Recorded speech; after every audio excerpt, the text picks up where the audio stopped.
Okay. so far இங்க பார்த்துட்டு இருக்கோம் பிஜிபிபி டெப்ரிசியேஷன். கரெக்டாடா? டெப்ரிசியேஷன்ல என்னெல்லாம் பார்த்தணும்னு சொன்னோம்? Computation of depreciation, rates of depreciation, additional depreciation, actual cost of asset and unabsorbed depreciation பார்க்கணும்னு சொன்னோம். கரெக்டா? இதுல என்னெல்லாம் முடிச்சிட்டோம்? computation, rates over, additional depreciation over. For whom additional depreciation is applicable? எத்தனை கண்டிஷன்? 4 conditions. First 2 condition யாரை பொறுத்து? அசஸியை பொறுத்து. மீதி 2 கண்டிஷன் அசெட்டை பொறுத்து. கரெக்டா? ஃபர்ஸ்ட் கண்டிஷன் அசஸி, power, manufacturing, distribution of power. கரெக்டா? அப்புறம் ஆப்ஷனல் டாக்ஸ் ரெஜிம்ல போகணும். ஆப்ஷனலா டிஃபால்ட்டா? ஓடிஆர்க்குள்ள போகணும். கரெக்டா? And asset must be a new asset. கரெக்டா? நியூ பிளான்ட் அண்ட் மிஷினரியா இருக்கணும். என்னவா? எனி அசெட்ஸ்க்கு அப்ளிகபிளா?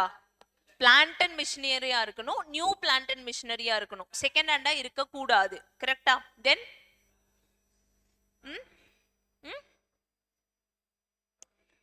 WDV ஃபாலோ பண்ணணும். கரெக்டா? இந்த 4 கண்டிஷன் இருந்தால் மட்டுமே உங்களுக்கு அடிஷனல் டெப்ரிசியேஷன் கொடுக்க முடியும். What is the rate of additional depreciation? 20% is the additional depreciation. இப்போ ஃபர்ஸ்ட் இயர் நான் வாங்கியிருக்கேன், நியூ அசெட் தான், 4 கண்டிஷனும் satisfied. I am manufacturer of power. ஓகேவா?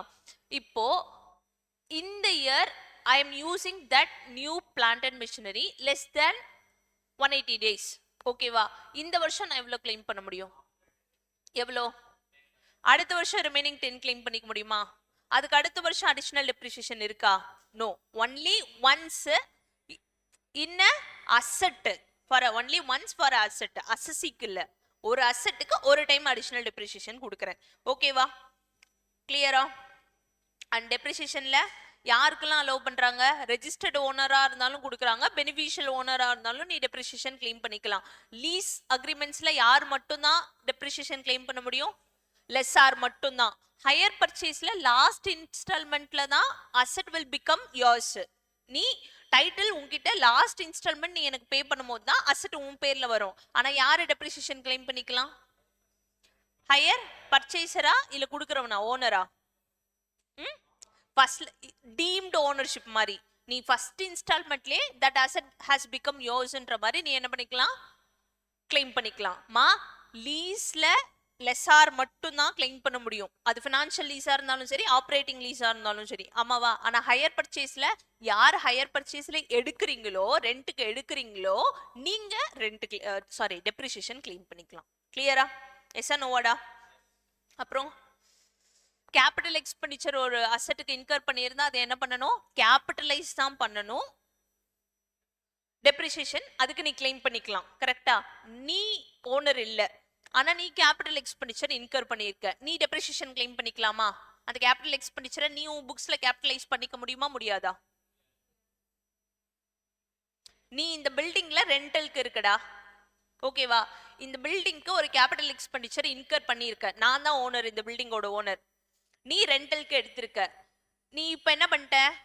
கேபிட்டல் எக்ஸ்பெண்டிச்சரை நீயே இன்கர் பண்ணி பே பண்ணிட்ட. இதை உன் புக்ஸ்ல கேபிட்டலைஸ் பண்ணி இதுக்கு நீ டெப்ரிசியேஷன் கிளைம் பண்ணலாமா? கூடாதா?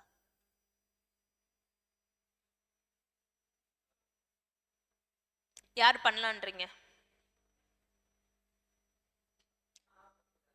பண்ணலாமா கூடாதா? பண்ணலாம். மத்தவங்களா? மீதி 3 பேரும் பண்ணக்கூடாது. சரி, அப்போ நான் உங்க 3 பேருக்கிட்டையும் ஒரு விஷயம் கேட்கிறேன். இப்போ உங்க 3 பேரோட புக்ஸ் ஆஃப் அக்கௌண்ட்ஸ்ல ஒரு 10 lakhs பக்கம் கேஷோ பேங்க்ல இருந்தோ வெளியே போயிருக்கும். That is a capital expenditure incurred வேல்யூன்னு வச்சுக்கோங்க. 10 லட்ச ரூபாய். இந்த 10 லட்ச ரூபாயை உங்க அக்கௌண்ட்ஸ்ல எப்படி நீங்க அட்ஜஸ்ட் பண்ணுவீங்க? 10 லட்ச ரூபாயில கொண்டு போய் P&L டூ எக்ஸ்பெண்டிச்சர் அப்படின்னு போட முடியாது. பில்டிங் ரிப்பேர்ஸ்னு போட முடியாது. கரெக்டா? உன் டர்ன் ஓவரே 12 லட்ச ரூபாய் தான் இருக்கும். 10 லட்ச ரூபாய் நீ எக்ஸ்பென்ஸை காட்ட முடியுமா? இந்த 10 லட்ச ரூபாயை உங்க அக்கௌண்ட்ஸ்ல என்ன பண்ணுவீங்க? கேஷ் ஃப்ளோ ஸ்டேட்மெண்ட்ல அந்த 10 லட்ச ரூபாயை எங்க காட்டுவீங்க?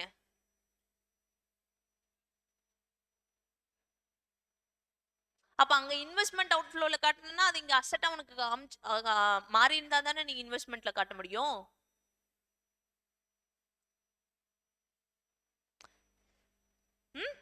அப்ப இந்த 10 லட்ச ரூபாயை உங்க அக்கௌண்ட்ஸ்ல எப்படிடா ட்ரீட் பண்ணுவீங்க? இப்ப சொல்லு. அந்த 10 lakhs நீ கேபிட்டலைஸ் பண்ணி டெப்ரிசியேஷன் கிளைம் பண்ண முடியுமா முடியாதா? Even though I am the owner of this building. நீங்க கேபிட்டலைஸ் பண்ணணும். சி ஓனர் இன்கர் பண்ணியிருந்தாலும் சரி, டெனன்ட் இன்கர் பண்ணியிருந்தாலும் சரி, but what is the nature of expenditure? Capital expenditure. Section capital rent, rates, taxes paid for building. Section 30. அதுல ஓனருக்கு என்ன, டெனன்ட்டுக்கு என்னன்னு எழுதணுமா? ரெண்டு பேரும் ரெவென்யூ எக்ஸ்பெண்டிச்சர் இன்கர் பண்ணியிருக்காங்கன்னா ரெண்டு பேரும் யாரு பே பண்ணியிருக்கானோ அவன் கிளைம் பண்ணிக்கலாம் டிடக்ஷனா. எஸ் ஆர் நோவா? What is the deduction section under PGPP? Section 32 37 கரெக்டா? அதுல ஃபர்ஸ்ட் செக்ஷன் என்ன? ஆன் பில்டிங் கரெக்டா? அதுல I have incurred a capital expenditure அப்படின்னா even though I am being the tenant என்ன பண்ணிக்கலாம்? செக்ஷன் 30 பில்டிங்ல even though I am a tenant capital expenditure என்ன பண்ணிக்கலாம்? எக்ஸ்பென்ஸா கிளைம் பண்ணி கூடாது. நீ என்ன பண்ணணும்? கேபிட்டலைஸ் பண்ணிட்டு depreciation is claimed on that னு எழுதணுமா இல்லையா? நான் போச்சல்லாம் 3 நாள் லீவ் விட்டா போதுமே. என்னடா? see before you come to the class no ஒரு 10 நிமிஷமாவது உட்கார்ந்து ரிவைஸ் பண்ணிட்டு வரணும்டா. அப்பதான் நீ அந்த ஃப்ளோல இருப்ப. ரிவைஸே பண்ணாம அவங்க பாட்டு கத்துட்டோம் அப்படின்னு வந்துட்டீங்கன்னா என்ன பண்றது? ஒரு 10 நிமிஷம் பார்த்தீங்கன்னா போதும். நீ படிக்கலாம் வேணாம், சும்மா திருப்பி பாரு வாட் யூ ஹவ் ரிட்டன்னு. ஏன்னா நம்ம எதுவுமே பேராகிராஃபா எழுத கிடையாது, எல்லாமே சார்ட் போட்டு தான் எழுதி வச்சிருக்கோம். கண்ணில் பார்த்தீங்கன்னா போதும், அப்சர்வ் பண்ணீங்கன்னா போதும், உன் மண்டையில கிளிக் ஆயிக்கும். புரியுதா? நவ் ரேட் ஆஃப் டெப்ரிசியேஷன் பார்த்தோமா? Whether motor cars are a plant and machinery. Can I claim additional depreciation on a forklift? What is a forklift? Shift பண்ண யூஸ் பண்றது. It is not a vehicle, correcta? But for the purpose I am considering it as a vehicle and I can claim additional depreciation on that, correcta? எந்த date வரைக்கும் நீ ஒரு asset purchase பண்ணிருக்கேனா you can claim full depreciation on that. up to October 3. 4th of October ல இருந்து நீ வாங்குறனா only half rate of depreciation, correcta? ஓகே, நீ உட்காந்து கூட்ட தேவையில்ல சாமி, அவ்வளவுதான் விஷயம். நவ் இன்கம் டாக்ஸ் பர்பஸ்க்கு புட் டு யூஸ் கான்செப்ட் பார்க்கணுமா டெப்ரிசியேஷன் பர்பஸ்க்கு, இல்ல ரெடி டு யூஸ் கான்செப்ட் பார்க்கணுமா? என்ன concept? Put to use concept. கிளியரா? எல்லாம் ஞாபகம் இருக்கா? நவ் இப்போ என்ன பார்த்துட்டோம்? அடிஷனல் டெப்ரிசியேஷன் பார்த்தாச்சு, ரேட் ஆஃப் டெப்ரிசியேஷன் பார்த்தாச்சு, கம்ப்யூட்டேஷன் ஆஃப் டெப்ரிசியேஷன் பார்த்தாச்சு. கம்ப்யூட்டேஷன் ஆஃப் டெப்ரிசியேஷனோட ஃபார்மேட் என்ன? opening WDV of the block plus purchases made during the year and என்னவா ஸ்ப்ளிட் பண்ணனும்? less than 180 days எவ்வளோ, more than 180 days எவ்வளோ, then இன்னும் என்ன ஆட் பண்ணனும்? no, சேல மைனஸ் பண்ணனும். என்ன ஆட் பண்ணனும்? what you should add? add asset purchased during the year but not put to use during the year. நீ அந்த அமௌண்ட் மேல டெப்ரிசியேஷன் கிளைம் பண்ண முடியாது, but you should add that value to the block of asset. கரெக்ட்டா? Yes or நோவா? அப்புறம் என்ன minus பண்ணனும்? Sales made during the year, அப்புறம் including any scrap value. கரெக்ட்டாடா? அப்புறம் வர ஆன்சர் இந்த WDV for the purpose of depreciation. அம்மாவா? அப்புறம் அதுல இருந்து என்ன மைனஸ் பண்ணோம்? depreciation actually allowed during the year தான் மைனஸ் பண்ணணும். கரெக்டா? இந்த ஆக்சுவலி அலௌடு டியூரிங் தி இயர்ல தான் நீ என்ன பண்ணணும்? லெஸ் தேன் 180 டேஸ்னா ப்ரொபோர்ஷனேட் டெப்ரிசியேஷன் எடுத்துக்கணும். மோர் தேன் 180 டேஸ்னா ஃபுல் டெப்ரிசியேஷன் எடுத்துக்கணும். And asset purchased not put to யூஸ்க்கு என்ன பண்ணணும்? டெப்ரிசியேஷனை கால்குலேட் பண்ண கூடாது. ஞாபகம் இருக்கா? ஞாபகம் இருக்கா? டெப்ரிசியேஷன் செக்ஷன் என்ன? 32. ஓகேவா? என்னென்ன செக்ஷன் பார்த்தோம்? Section 30 is for building, 31 is for என்னது? Rent, rates paid for plant and machinery. கரெக்டா? Then 32 depreciation. கரெக்டடா? ஓகேவா? Clear? Clear? Now terminal depreciation ஒரு கான்செப்ட், அதுக்கப்புறம் பேலன்சிங் சார்ஜ்னு ஒரு கான்செப்ட். ஓகேவா? டெர்மினல் டெப்ரிசியேஷன்னா இதுவும் யாருக்கு தான் மட்டும்தான் அப்ளிகபிள்னா, it is only for power. மா இப்போ நான் என்ன சொன்னேன்? Listen, I am having a power யூனிட்ரா. சரியா? ஐ எம் ஃபாலோயிங் WDV மெத்தட்னா மட்டும்தான் எனக்கு என்ன applicable? Additional depreciation applicable. Yes or நோவா? I am having a power unit if I am following SLM method. I have a option either to follow SLM or WDV. Correct? Yes or no? இப்போ I am a follower of SLM method nu vechuko. Okay, then terminal depreciation as well as balancing charge concept is applicable to me. Okay, okay. Power unit வச்சிருக்கவன் WDV follow பண்ணானா additional depreciation concept, SLM follow பண்ணானா terminal depreciation concept. Okay, now terminal depreciation section 32. depreciation நால என்ன section தான்? 32 தான். 32(1)(3). okay வா? applicability only for the power undertakings following என்ன method? SLM method. asset is either sold, discarded, demolished, destroyed in the previous year. additional depreciation எப்போ applicable ஆகும்? you are purchasing a new asset. இந்த terminal depreciation எப்போ applicable ஆகும்? Purchase அப்பல்ல, sale or disposal அப்போதான் applicable. கிளியரா? Okay. And எப்போ மட்டும்தான் டெர்மினல் டெப்ரிசியேஷன்னா, யூ ஆர் செல்லிங், ஆக்சுவலா யூ ஆர் செல்லிங் ஆர் டிஸ்கார்டிங்கா? ஆமாவா? Your selling price of your asset is less than your WDV of the asset. இப்போ நீ லாஸ்க்கு சேல் பண்றியா இல்ல ப்ராஃபிட்க்கு சேல் பண்றியா? Your selling price is less than your WDV னா you are selling it for ப்ராஃபிட்டா இல்ல லாஸா?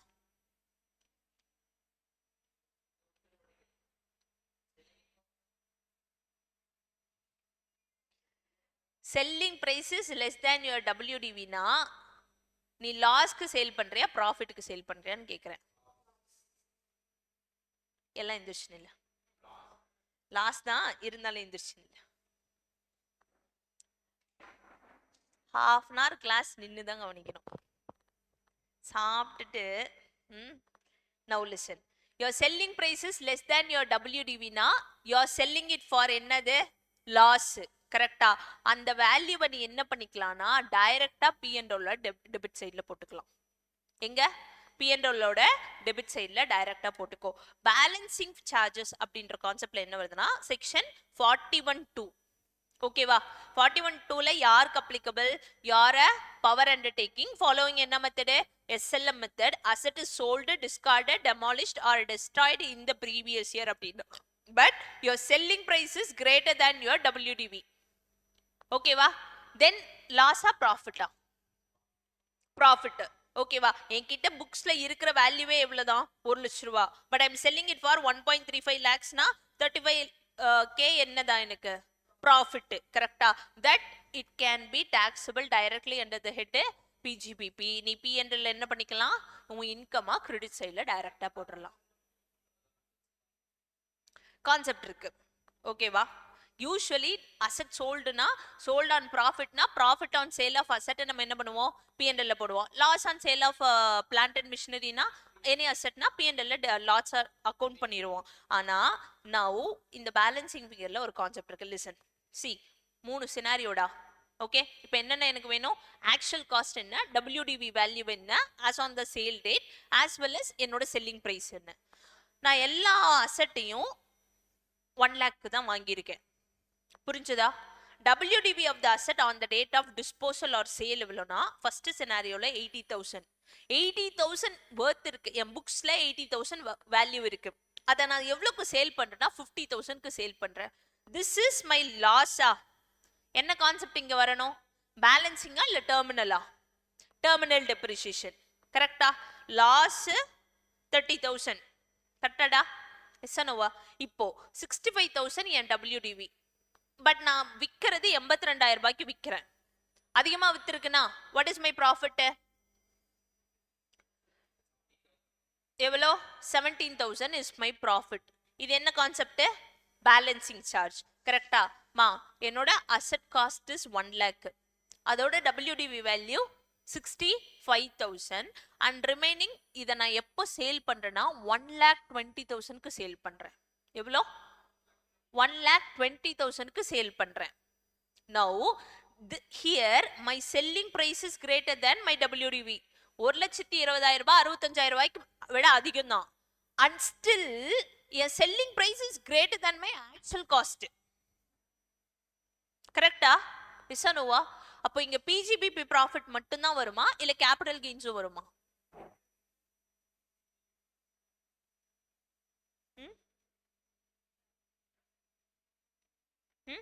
இங்க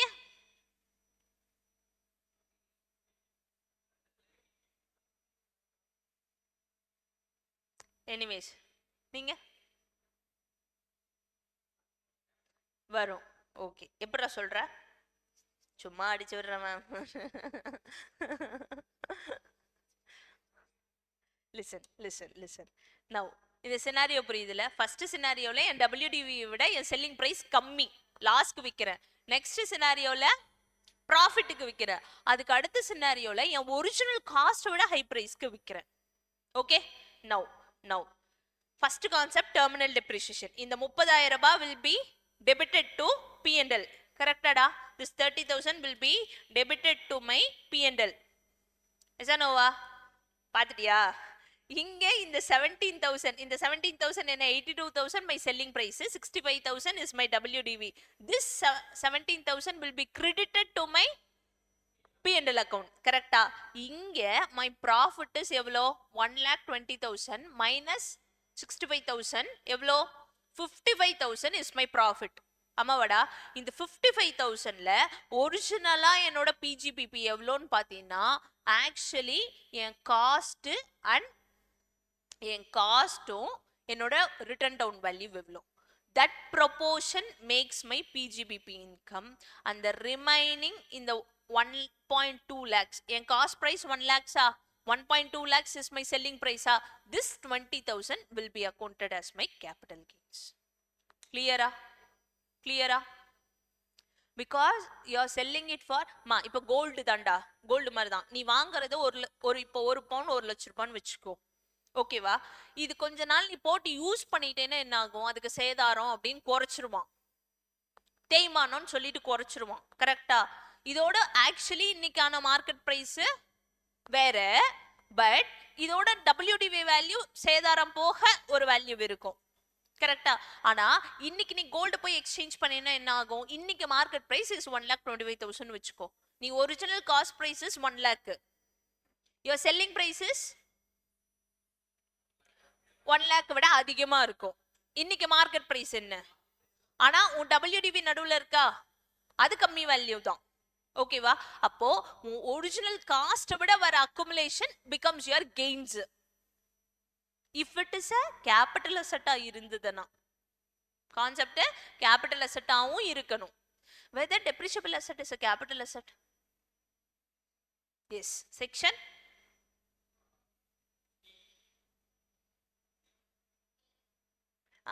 AB எல்லாம் சொல்லு. இனிமேல் இங்க இந்த கிண்டர் கார்டன் தான்டா.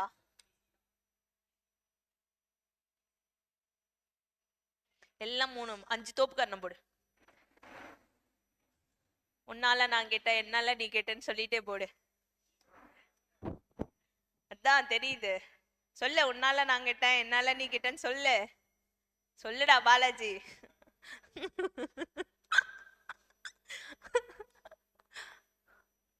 செக்ஷன் 50. 50C என்ன? FVOC 50C. 50D என்ன? D for dilemma. ஆமாவா? தெரியாதுன்னா நீ என்ன பண்ணலாம், எஃப்எம்வியே எடுத்துக்கணும். உன் ஆக்சுவல் காஸ்டா, கரெக்டா? சொல்லுடா. 50B என்ன? பி ஃபார் ஸ்லம் சேலா, பி ஃபார் ஸ்லம் சேல். அம்மாவா? ஐயோ, எப்படா உன்னை கரை சேர்த்த போறேன்? இது இல்லாம நான் இப்ப என்ன ஐடிடி ஆரம்பிச்சேன்னா அவ்வளவுதான், இதுக்கு நீயே சமாதி கட்டிடுவேன். நினைச்சு பாரு, செப்டம்பர் வரைக்கும் எப்படி தாகுபடி பண்ணு. ஆ போதும் போதும், இதுவே இந்த லட்சணம். ஓகேவா? so what is the concept for terminal depreciation and balancing figure? terminal depreciation எப்போ வரும்? மூணு கண்டிஷனுக்குண்ணா, மூணு கண்டிஷன். என்ன first condition? asset I should be a asset should be used in என்னதுக்கு? பவர் அண்டர்டேக்கிங் பிசினஸ்ல, கரெக்டா? அண்ட் என்ன ஃபாலோ பண்ணிட்டு இருந்திருக்கணும்? எஸ்எல்எம் ஃபாலோ பண்ணி இருக்கணும். அசெட்டை வாங்குறமா இல்ல டிஸ்போஸ் பண்றப்ப வருமா இந்த கான்செப்ட்? டிஸ்போஸ் பண்றப்ப இல்ல சேல் பண்றப்போ, டிஸ்கார்ட் பண்றப்ப இந்த கான்செப்ட் வரும். எப்போ டெர்மினல் டெப்ரிசியேஷன் நம்ம அக்கவுண்ட் பண்ணுவோம்? If my selling price is less than my WDV, then loss நம்ம என்னன்னு சொல்லிக்கிறோம்? டெர்மினல் டெப்ரிசியேஷன் அக்கவுண்ட் பண்ணிக்கிறோம். டெர்மினல் டெப்ரிசியேஷன் இல்ல லாஸ் அக்கவுண்ட் பண்ணுவோம். ஓகேவா? டெர்மினல் டெப்ரிசியேஷன் கான்செப்ட்ல அது என்ன சொல்ற? டெர்மினல் டெப்ரிசியேஷன்ல நீ இதை எடுத்துட்டு போய் டெபிட் ஆஃப் P&L போட்டுக்கணும்னு சொல்றோம், அவ்வளவுதான். பேலன்சிங் சார்ஜஸ் எப்போ வரும்? I am a power undertaking runner plus following SLM method, asset has been discarded, sold or disposed of in the previous year as well as my selling price is greater than my WDV of the asset. ஓகேவா? அப்ப excess ஆவறத நான் என்ன பண்ணிக்கலாம்? என்ன பண்ணிக்கலாம்? P&L ஓட credit சைடுல போட்டுக்கலாம். ரெண்டு கண்டிஷன் பார்க்கணும்.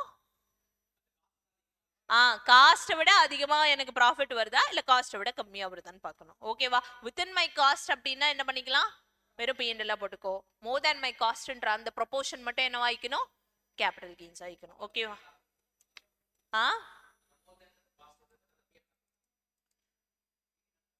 வராது, கேபிட்டல் கெயின்ஸ் தனியா தான் வரும். ஓகேவா? Copy, make it fast. எழுதி முடிச்சுட்டு எந்திரிச்சு நின்னுக்கலாம். கிளம்பு, நீ வீட்டுக்கு கிளம்பு, நீ வீட்டுக்கு கிளம்புடா. இந்த படத்துல சொல்லுவானே, சில்லுன்னு ஒரு காதல்ல, நீ கிளம்பு. எதுக்குடா வந்த? அப்புறம் எப்படி காலையில படிச்ச? அப்படியே தூக்கி போட்டு வந்துட்ட. சரி, எதாவது எடுத்து எழுது. வீட்டுல போயிட்டு காப்பி பண்ணி இருக்கணும்.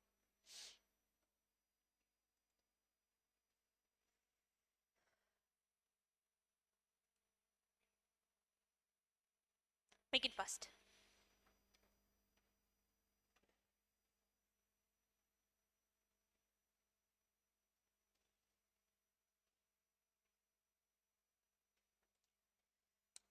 Quick.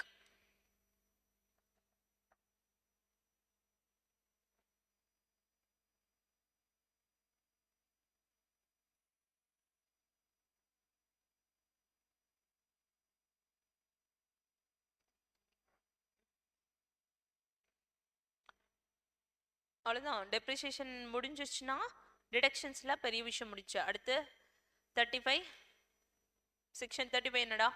Scientific research. அதுல இன்னும் ரெண்டு செக்ஷன் இருக்கும். 35D and DDA. DD உங்களுக்கு இருக்கான்னு நினைக்கிறேன். ஸோ அது மட்டும் பார்த்துட்டு தென் 36 37 டிடக்ஷன்ஸ் பார்த்துட்டோம் அப்படின்னா மேட்ரு ஓவர்.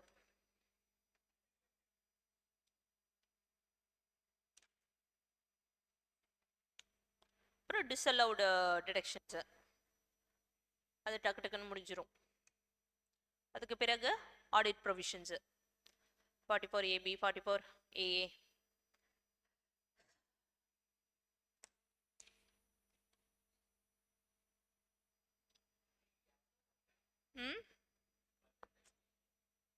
நேம் மட்டும் மாற்ற வேண்டாம், அவ்வளோதான். இப்போ எப்படி கம்பெனி 90 பழசது 56லேருந்து 2013 மாற்றினால எல்லாத்தையும் அடிச்சுட்டதெல்லாம் எழுதலை.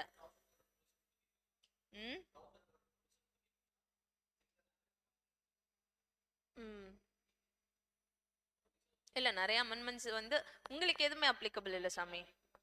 இப்போ எங்களுக்குமே ஃபைனல்லையுமே பெருசாலாம் அப்ளிகபிலிட்டி இல்லை.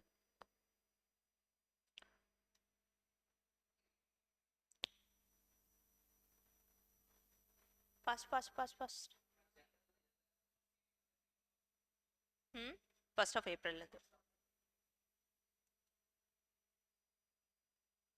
இனிமேல் என்னன்னு சொல்ல முடியாது, பழைய ஆக்டோட நான் இயர் சொல்ல முடியாது. இனிமேல் 2000 அவ்வளோதான் சொல்லணும். கம்பெனிஸ் ஆக்ட் 2013 சொல்கிற மாதிரி அவ்வளோதான். ஒரு லைன் சேர்த்து படிப்பேன், income tax under current provisions or earlier ப்ரொவிஷன்ஸ்னு ஏதாவது படிப்பேன்.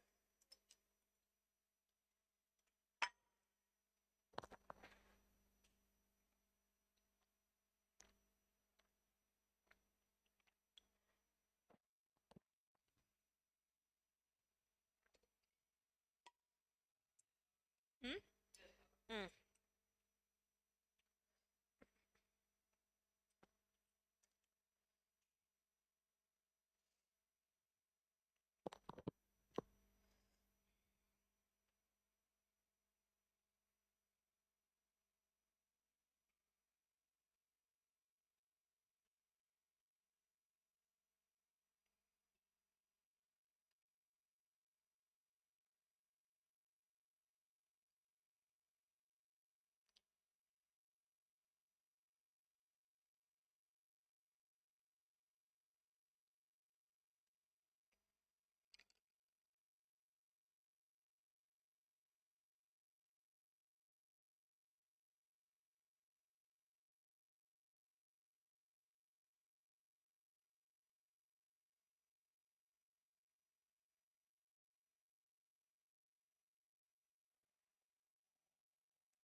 Ton.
Done. Scroll down.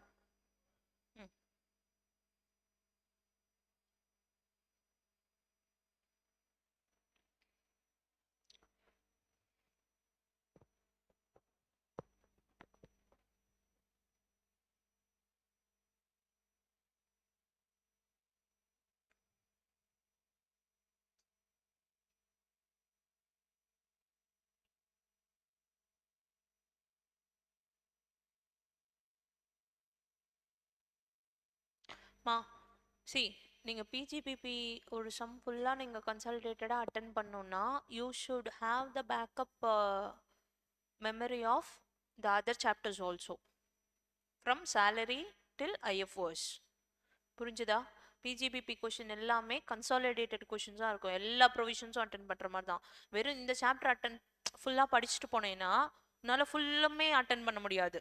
Like 14 mark கேட்குறான்னா 14 மார்க்கும் அட்டன் பண்ண முடியாது. You can attend per up to ஒரு 7 மார்க் 8 மார்க் தான் அட்டன் பண்ண முடியும். மீதி அட்ஜஸ்ட்மெண்ட்லாம் மற்றதையும் இங்கே ரிலேட் பண்ணிக்கிற மாதிரி தான் இருக்கும். புரிஞ்சுதா? ஓ ஸோ டோட்டல் கம்ப்யூட்டேஷன் கொஷின் தான் உங்களுக்கு ஃபர்ஸ்ட் கொஷினாக வரும்.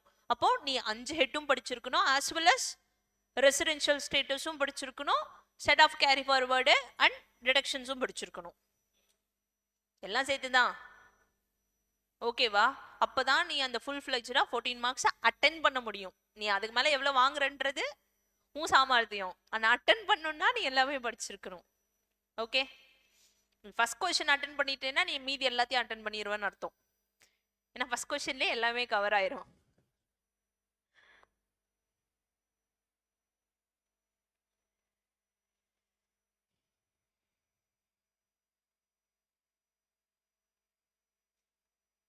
எழுதுடா.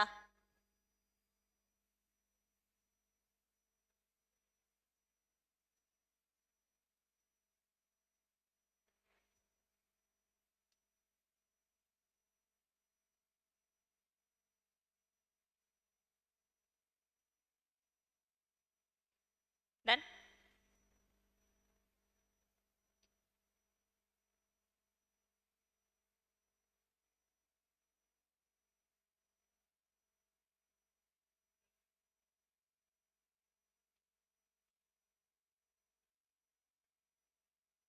காப்பிடா. நோ. Actual cost. இதுக்கப்புறம் என்ன இருக்கு? unabsorbed depreciation முடிச்சுனா செக்ஷன் 32 is all over. ஓகேவா? இந்த ஆக்சுவல் காஸ்ட்ன்றது என்னன்னா நம்ம கேபிட்டல் கெயின்ஸ்ல what should be taken as cost of acquisition பார்த்தோமா? ஆமாவா? இங்க டெப்ரிசியேஷன் பர்பஸ்க்கு see whatever is my cost கண்ணா, whatever is my cost, அந்த காஸ்ட்டை நான் என்ன பண்ணிடுவேன்? அசெட் வேல்யூவா கேபிட்டலைஸ் பண்ணிடுவேன். கரெக்டா? அந்த வேல்யூ மேல தான் நான் என்ன பண்ண வேண்டாம்? டெப்ரிசியேஷன் கிளைம் பண்ணுவேன். இப்போ 1 lakh வர்த் இருக்க அசெட்டுக்கு 10% போட்டனா வாட் இஸ் மை டெப்ரிசியேஷன்? 10,000. கரெக்டா? இந்த 1 lakh போடுற இடத்துல மறந்து ஒரு 10 lakh போட்டனா what is my depreciation? 1 lakh இஸ் மை டெப்ரிசியேஷன் வேல்யூ. அப்போ என் P&L போயிட்டு 10,000 நான் எக்ஸ்பென்ஸா கிளைம் பண்றதும் 1 lakh நான் எக்ஸ்பென்ஸா கிளைம் பண்றதும் என் ப்ராஃபிட்ல எவ்வளவு டிஃபரன்ஸ் இருக்கும்? What ever is my profit அதுக்கு மேலதான் என் டாக்ஸ் கம்ப்யூட்டேஷன். கரெக்டா? ஆமாவா இல்லையா? அண்ட் நீ ஒரு அசெட்டை நீ ரெக்கார்ட் பண்றனா அந்த ஒரு வருஷம் மட்டும் நீ என்ன பண்ண போறது இல்ல? டெப்ரிசியேஷனை எக்ஸ்பென்ஸா கிளைம் பண்ண போறது இல்ல. அன்டில் அந்த அசெட்டோட யூஸ்ஃபுல் லைஃப் இருக்கிற வரைக்கும் நீ யூஸ் பண்ற வரைக்குமே நீ என்ன பண்ணுவ? டெப்ரிசியேஷன் கிளைம் பண்ணுவ. அப்போ ஒரு அசெட் வேல்யூவை நீ எந்த வேல்யூக்கு ரெக்கார்ட் பண்றியோ அதை பொறுத்து தான் உன்னோட subsequent year on year depreciation இருக்க போகுது. கரெக்டா? அப்ப நீ என்ன வேல்யூவுக்கு ஒரு அசெட்டை ரெக்கார்ட் பண்ணணும்னு சம் ஸ்பெஷல் கேசஸ்ல அவன் சொல்றான். ஓகேவா? நார்மலா நீ பில் போட்டு புதுசா பர்ச்சேஸ் பண்றனா whatever is your purchase cost of the asset plus உன் installation plus until the asset is ready to use whatever expense you incur அதை நீ கேபிட்டலைஸ் பண்ணிக்கலாம். கரெக்டா? எஸ் நோவா? ஒன்ஸ் அந்த அசெட்டை ரெடி பண்ண வாட்டிக்கு டெப்ரிசியேஷன் கிளைம் பண்ணுவியா இல்ல யூஸ் பண்ண ஆரம்பிக்கும் போது கிளைம் பண்ணுவியா? யூஸ் பண்ண ஆரம்பிக்கும் போது what ever you in her until the asset is made ready for use அதை நீ கேபிட்டலைஸ் பண்ணிப்ப. அதை நீ எப்ப ஆன் பண்ணி யூஸ் பண்ண ஆரம்பிக்கிறியோ அப்ப இருந்து நீ டெப்ரிசியேஷன் கிளைம் பண்ணுவ. கரெக்டா? இது நார்மலா எல்லாமே நடக்கிறது தான். ஸ்பெஷல் சினாரியோஸ்ல அவன் என்ன சொல்றான்னு பார்க்கலாம். ஓகேவா? நம்ம இப்ப என்ன பார்க்கறோம்? காஸ்டா ஒரு அசெட்டுக்கு என்ன வேல்யூஸ் ரெக்கார்ட் பண்ணணும்னு பார்க்கறோம். Clear? Now, actual cost of asset acquired. Okay, whatever is your purchase price. 1 lakh worth இருக்க asset வாங்கியிருக்கேன்னா 1 lakh. Okay, and transportation cost of asset. நீ கடை ஷோரூம்ல இருந்து உன்னோட ஆஃபீஸ்க்கோ ஃபேக்டரிக்கோ எடுத்துட்டு வர காஸ்ட் என்ன plus installation charges. Okay, and trial and test run expenses. இது ஏதாவது நீ டெஸ்ட் ரன் பண்றமா? இப்போ நம்ம ஒரு எக்ஸிபிஷன் போடுறோம்னு வச்சுக்கோ. ஓகேவா? அந்த எக்ஸிபிஷன்ல என்ன பண்ணுவோம்? புதுசா அசெட்ஸ் வாங்கி எக்ஸிபிஷன்ல வைப்போம். அந்த ராட்டனம் இதெல்லாம் இருக்குமே, அது பேர் என்னடா? Roller coaster. இது மாதிரிலாம் வாங்குறோன்னு வச்சுக்கோ. எடுத்த உடனே நம்ம வந்து யூஸ் பண்ண ஆரம்பிச்சிருமா? பப்ளிக்கை கூப்பிட்டு உட்கார வச்சு ஓட்டு அப்படின்னு ஓட்ட விட்டுற முடியுமா? No. These are all life threatening விஷயம். ஸோ நம்ம என்ன பண்ணோம்? கரெக்டா ஓடுதா, ஸ்ட்ரக் ஆயிடுதா, இல்லை எங்காவது உடஞ்சு விழுதான்னு டெஸ்ட் ரன் பண்ணுவோம். ஓகேவா? அப்போ நம்ம ஒரு எக்ஸிபிஷன் நடத்துறதுக்கு இது மாதிரி மெஷினரிஸ்லாம் வாங்கியிருக்கோம்னா நம்ம பிசினஸே என்ன? எக்ஸிபிஷன் போடுறது. ஆமாவா? அப்போ அங்க இருக்கிற அசெட்ஸ் எல்லாமே அசெட் யூஸ்டு ஃபார் த பிசினஸா? எஸ் நோவா? when the asset is used for business நீ என்ன பண்ணிக்கலாம்? டெப்ரிசியேஷன் கிளைம் பண்ணிக்கலாம். கரெக்டா? இப்போ இந்த அசெட் புதுசா பர்ச்சேஸ் பண்ணி ரெடி டு யூஸ் வரைக்கும் இருக்கிற எல்லா எக்ஸ்பென்ஸையும் நீ என்ன பண்ணிக்கலாம்? கேபிட்டலைஸ் பண்ணிக்கலாம். கரெக்டா? அப்ப இது ready to use on check பண்றதுக்கு நீ என்ன பண்ற? ஒரு ட்ரையல் ரன்னோ இல்ல டெஸ்ட் ரன்னோ பண்ற, இல்ல ஒரு இன்ஜினியரையோ இல்ல ஒரு எக்ஸ்பர்ட்டையோ கூட்டிட்டு வந்து அது ஓகேவான்னு நீ ஒப்பீனியன் கேட்கறன்னு வச்சுக்கோ. இப்போ ஒரு மெஷினரியே பிளான்ட் அண்ட் மெஷினரியே வாங்கியிருக்க, அப்போ ஒரு எக்ஸ்பர்ட்டை கூட்டிட்டு வந்து இது உனக்கு ஓகேவா? இப்போ நம்ம ஒரு எம்ஆர்ஐ ஸ்கேன் பண்றதுக்கு ஒரு பெரிய மிஷினரி வாங்குறோம்னு வச்சுக்கோ. நம்ம டாக்டர்ஸ் தான், ஆனா நம்ம அதுக்குள்ள இருக்கிற டெக்னிக்காலிட்டிஸ் நம்மளுக்கு தெரியுமா? அப்போ ஒரு டெக்னீஷியனை கூட்டிட்டு வந்து நம்ம என்ன பண்ணுவோம்? இதுல இருக்கிறதெல்லாம் கரெக்டான்னு செக் பண்ணுங்கன்னு சொல்லுவோம். அவன் சும்மா வந்துட்டு போவானா? அவனுக்கு ஒரு எக்ஸ்பென்ஸ் கொடுக்கணுமா? அது மாதிரி எக்ஸ்பென்ஸ் நீ கொடுத்தாலும் சரி, ஓகேவா? இல்ல டெஸ்ட் ரன்னுக்கான ஏதாவது எக்ஸ்பென்ஸ் இன்கர் பண்ணாலும் சரி, ஓகே, அந்த எக்ஸ்பென்ஸையும் நீ என்ன பண்ணிக்கலாம்? அசட்டோட காஸ்ட் கூட கேபிட்டலைஸ் பண்ணிக்கலாம். கிளியரா? And taxes and duties if ITC is not eligible. மா, இப்போ நீ ஒரு அசெட் வாங்கியிருக்கடா. What is the value of asset? 1 lakh. ஓகேவா? What is the value of asset? 1 lakh. இதுக்கு மேல 18% ஜிஎஸ்டி போடுறன்னு வச்சுக்கோ. எவ்வளவு வரும்? அப்போ what is the total cost of the asset? 1,18,000. நம்ம இன்னும் ஜிஎஸ்டி படிக்க ஆரம்பிக்கல. But remember this 18,000 is my GST, 9,000 CGST, 9,000 SGST. கரெக்டா? ஓகேவா? இந்த 18,000 என்னோட ரிபேட் மாதிரி இல்ல ரீஃபண்ட் மாதிரி நான் என்னோட வேற ஒரு டாக்ஸ் பேயபிள், லெட்ஸ் சே இப்போ நான் சேல் வேல்யூ மேல நான் என்ன பண்ணணும்? இன்புட் ஜிஎஸ்டியா அவுட்புட் ஜிஎஸ்டியா? சேல் வேல்யூ மேல போடுறது அக்கௌண்ட்ஸ்லயே ஃபவுண்டேஷன்ல படிச்சிருப்பீங்களே, ஜர்னல் என்ட்ரிஸ்ல. அவுட்புட் ஜிஎஸ்டியா சேல்ஸ் மேல? பர்ச்சேஸ் மேல போடுறது இன்புட் ஜிஎஸ்டி. கரெக்டா கண்ணா? மா, output GST is my GST payable. Input GST is the GST I paid for the purchase I made. கரெக்டா? இப்போ திஸ் இஸ் 36,000 வச்சுக்கோ, இது 20,000 வருதுன்னு வச்சுக்கோ. நான் என்ன பண்ணிக்கலாம்? 36,000 நான் பே பண்ணணும். 20,000 நான் ஆல்ரெடி பே பண்ணிட்டேன். உனக்கு நான் 36,000 ரூபாய் கொடுக்கணும். நீ தான் கவர்மெண்ட், சரியா? நான் உனக்கு 36,000 ரூபாய் மொத்தமா கொடுக்கணும். ஆல்ரெடி நான் 20,000 ரூபாய் கொடுத்துட்டேன்னா இப்ப எவ்வளவு கொடுத்தா போதும்? 16,000 ரூபாய் கொடுக்கணும். டோட்டலா நான் உனக்கு கொடுக்க வேண்டியது 36,000. கரெக்டா? ஆல்ரெடி எவ்வளவு கொடுத்துட்டேன்? நான் பர்ச்சேஸ் பண்றதுக்கே 20,000 கொடுத்துட்டேன். அப்ப ரிமைனிங் 16,000 நெட்டா இப்போ உனக்கு நான் பே பண்ணா போதும். இப்போ இந்த 20,000 நான் ஆல்ரெடி கொடுத்துட்டேன்னு சொல்றோம்ல, இது this tax I paid on my purchase. ஓகேவா? இப்போ இந்த 20,000ல ineligible ITC இல்லனா blocked ITC ன்னு ஒரு கான்செப்ட் இருக்கு.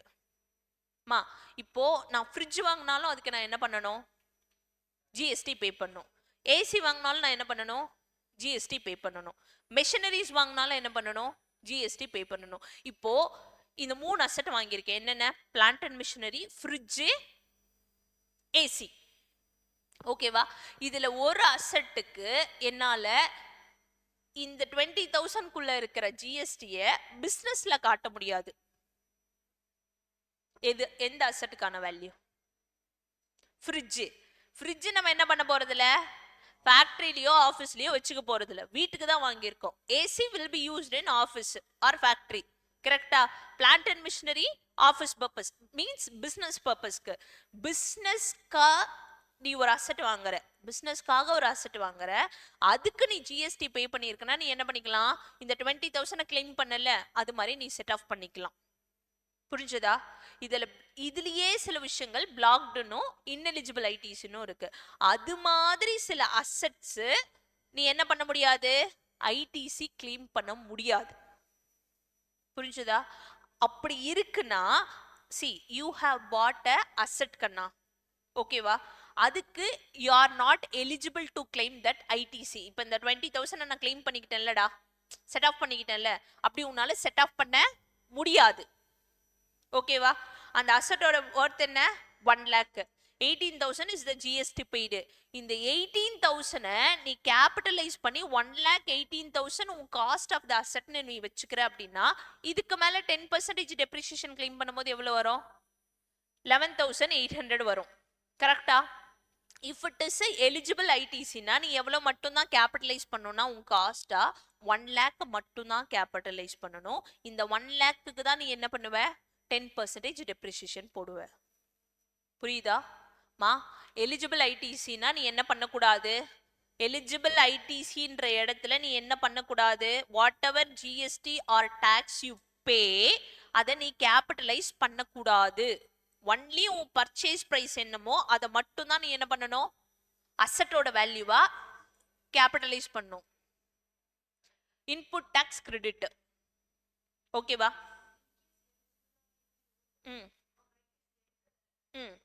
கேபிட்டலைஸ் பண்ணிக்கலாம்.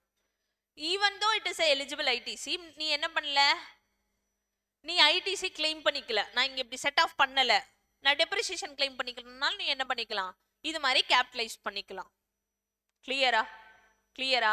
நீ அங்க நீ ஐடிசியை கிளைம் பண்ற அப்படின்னா நீ இங்க என்ன பண்ணக்கூடாது, கேபிட்டலைஸ் பண்ணக்கூடாது. அங்க உனக்கு எலிஜிபிள் இல்ல, நீ கிளைம் பண்ணலன்னா நீ என்ன பண்ணிக்கலாம், அந்த டாக்ஸ் அமௌண்ட்டையும் கேபிட்டலைஸ் பண்ணி அசெட் வேல்யூவா ரெக்கார்ட் பண்ணி அந்த டாக்ஸ் அமௌண்ட் மேலே நீ என்ன பண்ணிக்கலாம், GST claim, sorry depreciation claim பண்ணிக்கலாம். அதாவது இந்த 11,000லடா 10,000 is the depreciation on your cost price, 1,800 is the depreciation on GST. புரியுதா? புரிஞ்சதா? அப்ப நீ எப்பதான் டெப்ரிசியேஷன் கிளைம் பண்ற, சாரி டெப்ரிசியேஷன் பர்பஸ்க்கு நீ எப்பதான் டாக்ஸஸ் வேல்யூவை ஆட் பண்ணிக்கணும், இன்னெலிஜிபிளா இருக்கு இல்லைன்னா நீ என்ன பண்ணல, எலிஜிபிள் ஐடிசியை கிளைம் பண்ணல அப்படின்னா you can capitalize that tax value along with your cost of the asset. Clear? Clear? புரியுதா? தூங்குறியா? No. Listen. And you have purchased a asset by taking a loan draw. புரிஞ்சதா? ஓகேவா? Now whatever interest you pay on the loan, அந்த loan நீ எதுக்கு எடுத்த, அசெட்டை purchase பண்ண, கரெக்டா? அப்போ அந்த லோன் மேல கட்டுற interest until the asset is put to use, எவ்வளோ இன்ட்ரெஸ்ட் வருதோ அந்த இன்ட்ரெஸ்ட்டை நீ என்ன பண்ணிக்கலாம், கேபிட்டலைஸ் பண்ணிக்கலாம். borrowing காஸ்ட் படிச்சிட்டீங்களா அக்கவுண்ட்ஸ்ல? அதுல படிப்பீங்க. நம்ம ஹவுஸ் ப்ராப்பர்ட்டின்னு ஒரு கான்செப்ட் படிச்சோம்ல, pre-construction interest until the asset is house is ready to use, whatever interest you pay அதை நீ என்ன பண்ணிக்கணும், என்ன பண்ணிக்கணும், டெஃபர்னா pre-construction காஸ்டா நீ கன்சிடர் பண்ணி அதை நெக்ஸ்ட் 5 இயர்ஸ்க்கு நீ என்ன பண்ணிக்கலாம், கிளைம் பண்ணிக்கலாம். கிளியரா? ஞாபகம் இருக்கா? இதுதான் எல்லாத்துலயும், இதுதான் borrowing கான்செப்டையும். once the asset is ready to use வரைக்கும் நீ என்ன இன்ட்ரெஸ்ட் பே பண்ணிருக்கியோ இல்ல புட் டு யூஸ் கான்செப்ட்ல நீ என்ன பே பண்ணிருக்கியோ, இன்கம் டாக்ஸ் பொறுத்த வரைக்கும் அசெட்னாலே புட் டு யூஸ் கான்செப்ட் தான், ரெடி டு யூஸ் இல்ல. அக்கவுண்டிங்ல தான் ரெடி டு யூஸ் கான்செப்ட். ஓகேவா? இன்கம் டாக்ஸ்ல ஒன்லி புட் டு யூஸ். புரிஞ்சுதா? புரிஞ்சுதா? No, you have taken a loan for the purchase of asset, whatever the interest portion you pay on the loan அதை நீ என்ன பண்ணிக்கலாம், cost of the asset கூட add பண்ணிக்கலாம். புரிஞ்சுதா? Minus amount received on sale of trial run products.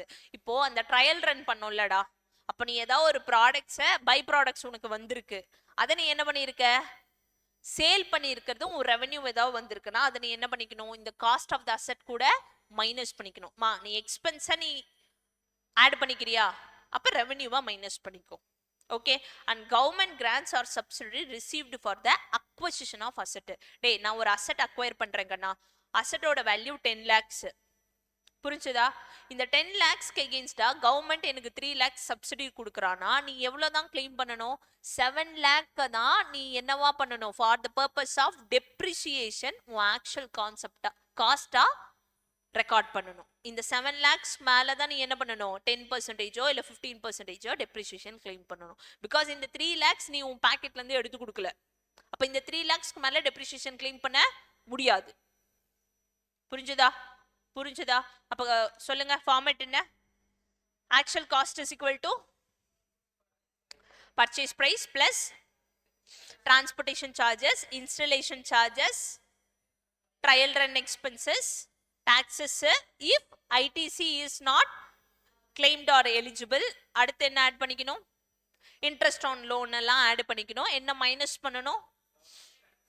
Government grants and amount received on sale of trial run products. இதெல்லாம் set off பண்ணது போக வர வேல்யூ தான் என்னது? உன்னோட ஆக்சுவல் காஸ்ட் ஆஃப் அசெட். இதுக்கு மேல தான் நீ என்ன பண்ணணும்? டெப்ரிசியேஷன் கிளைம் பண்ணணும். கிளியரா? கிளியரா? டன்? அண்டர்ஸ்டுடா? No. For the purpose of acquisition of asset, assessee has paid in a single day to a single person. இன்னைக்கு ஒரு நாள்ல ஒருத்தனுக்கு, ஒரு பர்டிகுலர் பர்சனுக்கு greater than 10,000 ரூபாடா. என்னத்துக்கு? For the acquisition of asset. நீ ஒரு அசெட் வாங்குற, சரியா? ஓகேவா? 10,000 ரூபாய்க்கு மேல பேமெண்ட் பண்ற. If it is through account pay check or demand draft or ECS அப்படின்னா நீ எவ்வளோ பே பண்றனாலும் அதை நீ என்ன பண்ணிக்கலாம்? உன் காஸ்ட் கூட இன்க்ளூட் பண்ணிக்கலாம். நீ பே பண்றது in a way of cashனா அது என்ன பண்ண முடியாது, அது உன்னோட காஸ்ட் வேல்யூவா கன்சிடர் பண்ணு. இப்போ ஐ am the seller, you guys are being my buyers. ஓகேவா? இப்போ நீங்க அசெட் வாங்க வரீங்க. அசெட் பர்த் ருபீஸ் 2 lakhs வாங்க வரீங்க கண்ணா. எவ்வளவு வாங்க வரீங்க? 2 lakhs. ஓகேவா? எனக்கு நீங்க என்ன பண்றீங்கன்னா, இப்ப திவ்யா வந்து 2 lakhs என்ன பண்றா? ஃபுல்லா நெஃப்ட் பண்ணிடுறா. ஓகேவா? இவங்க Vasuki is paying 1,08,000 through account, 20,000 to through cash. ஓகேவா? And Balaji is coming and giving me 1.8 lakhs through cash. Remaining 20K மட்டும் அக்கௌண்ட்ல அனுப்பிச்சுடுறோம். அண்ட் நம்ம பிரவீன் என்ன பண்றாப்ல? 2 lakhs நெட் கேஷ் இந்த எடுத்துக்கோடா அப்படின்னு நான் சிங்கிள் பேமெண்ட்டை வாங்கிக்கோ, நானும் ரவுடியில கொடுக்குற மாதிரி கொடுத்துட்றான். சரியா? 2 lakhs ஃபுல் கேஷ். இப்போ you guys have pot asset. இந்த அசெட்டை நீ என்ன பண்ணிக்கலாம்? அசெட்டா ரெக்கார்ட் பண்ணி டெப்ரிசியேஷன் கிளைம் பண்ணலாம். Now what is the actual cost in your books அப்படின்னா, இப்போ திவ்யாவோட புக்ல பார்த்தா 2 lakhs is paid through bank-ஆ. 2 lakhs-ஐயும் நீ என்ன பண்ணிக்கலாம்? காஸ்டா ரெக்கார்ட் பண்ணி இதுக்கு 10% டெப்ரிசியேஷன் ஃபுல்லா கிளைம் பண்ணிக்கலாம். கிளியரா? வாசுகி எவ்வளவுக்கு தான் அசெட்டா ரெக்கார்ட் பண்ண முடியும்? 20. என்னடா this is through bank. only 1.8 lakhs மட்டும்தான் காஸ்ட் ஆஃப் த அசெட்டா ரெக்கார்ட் பண்ணும். Because more than 10,000 in a single day to a single person என்ன பண்ணிருக்காப்ல? கேஷா பே பண்ணிருக்காப்ல. அப்போ இது என்ன பண்ண கூடாது? அசெட்டோட காஸ்ட் கூட ஆட் பண்ண கூடாது. only 1.8 lakhs will be your asset cost. whereas for Divya அதே அசெட் 2 lakhs காஸ்ட் காட்டும் அவளோட புக்ஸ்ல. கரெக்டா? இப்போ பாலாஜியோட கதையில 20,000 என்னதான்? only 20,000 தான் காஸ்ட் ஆஃப் த அசெட். இது அசெட் காஸ்ட் இல்ல. கிளியரா? ஓகேவா? இப்போ இங்க அசெட்டே இல்ல. புரிஞ்சுதா? Cash concept. ஓகேவா? You should have a record. இது ஒரு தனி செக்ஷன்ரா 40A நம்ம பார்ப்போம். if a single person ஒரு சிங்கிள் டேல சிங்கிள் பர்சனுக்கு you are paying more than 10,000 in cash அப்படின்னா வாட் எவர் இது வந்து கேபிட்டல் எக்ஸ்பெண்டிச்சரா இந்த சினாரியோல, இது உன்னோட ரெவென்யூ எக்ஸ்பெண்டிச்சரா இருந்தாலும் அதை நீ என்ன பண்ண முடியாது? P&L அந்த எக்ஸ்பென்ஸை போட முடியாது. ஆமா ஆமா, புரிஞ்சுதா? இப்போ ஒரு விஷயம், நீங்க என்ன பண்றீங்க? இப்ப பிரவீன் கிட்ட மட்டும்தான் என்னவா இருக்கு? 2 lakhs கேஷா இருக்கு. இந்த 2 lakhs அவன் டெபாசிட் பண்ணானா உடனே அவன் மாட்டிப்பான், நோட்டீஸ் வந்துடும். அதனால என்ன பண்றான்? என்னால கேஷா தான் கொடுக்க முடியும். சரியா? இந்த 2 lakhs நான் உங்களுக்கு 20 டேஸா பிரிச்சு டெய்லியும் 10,000 ரூபாய் 10,000 ரூபாய் கொடுக்குறேன்னு சொல்றான். சரியா? டெய்லி 10,000 ரூபாய். மோர் தென் 10,000 தான் என்ன பண்ண முடியாது? கேபிட்டலைஸ் பண்ண முடியாது. டெய்லி 10,000 ரூபாய் கொடுக்குறான். எத்தனை நாளைக்கு? 20 டேஸ்க்கு. 2 lakhs-ஆ? Can he claim this 2 lakhs as his cost? Yes. புரிஞ்சதா? அதுவும் பாக்கெட்ல இருந்து தான் எடுத்து கொடுக்குற. ப்ரொவிஷன் என்ன? ஒரு நாள்ல ஒரு பர்சனுக்கு 10,000 ரூபாய் கொடுக்க கூடாது. புரிஞ்சுதா? கிளியரா? டன்.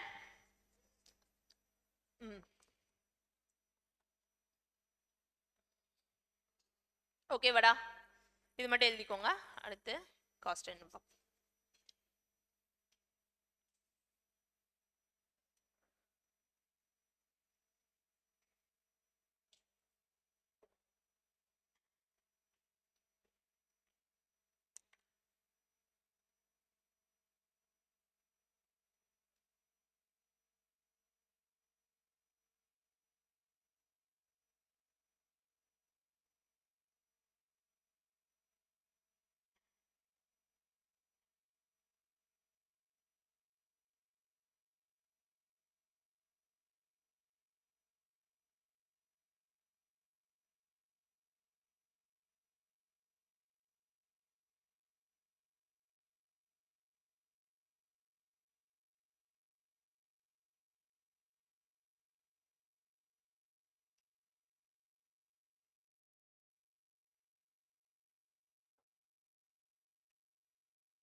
Scroll down.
என்னடா ஸ்க்ரால். ஓ நெக்ஸ்டா முடிச்சிட்டு சொல்லுங்க, அடுத்து பார்க்கலாம்.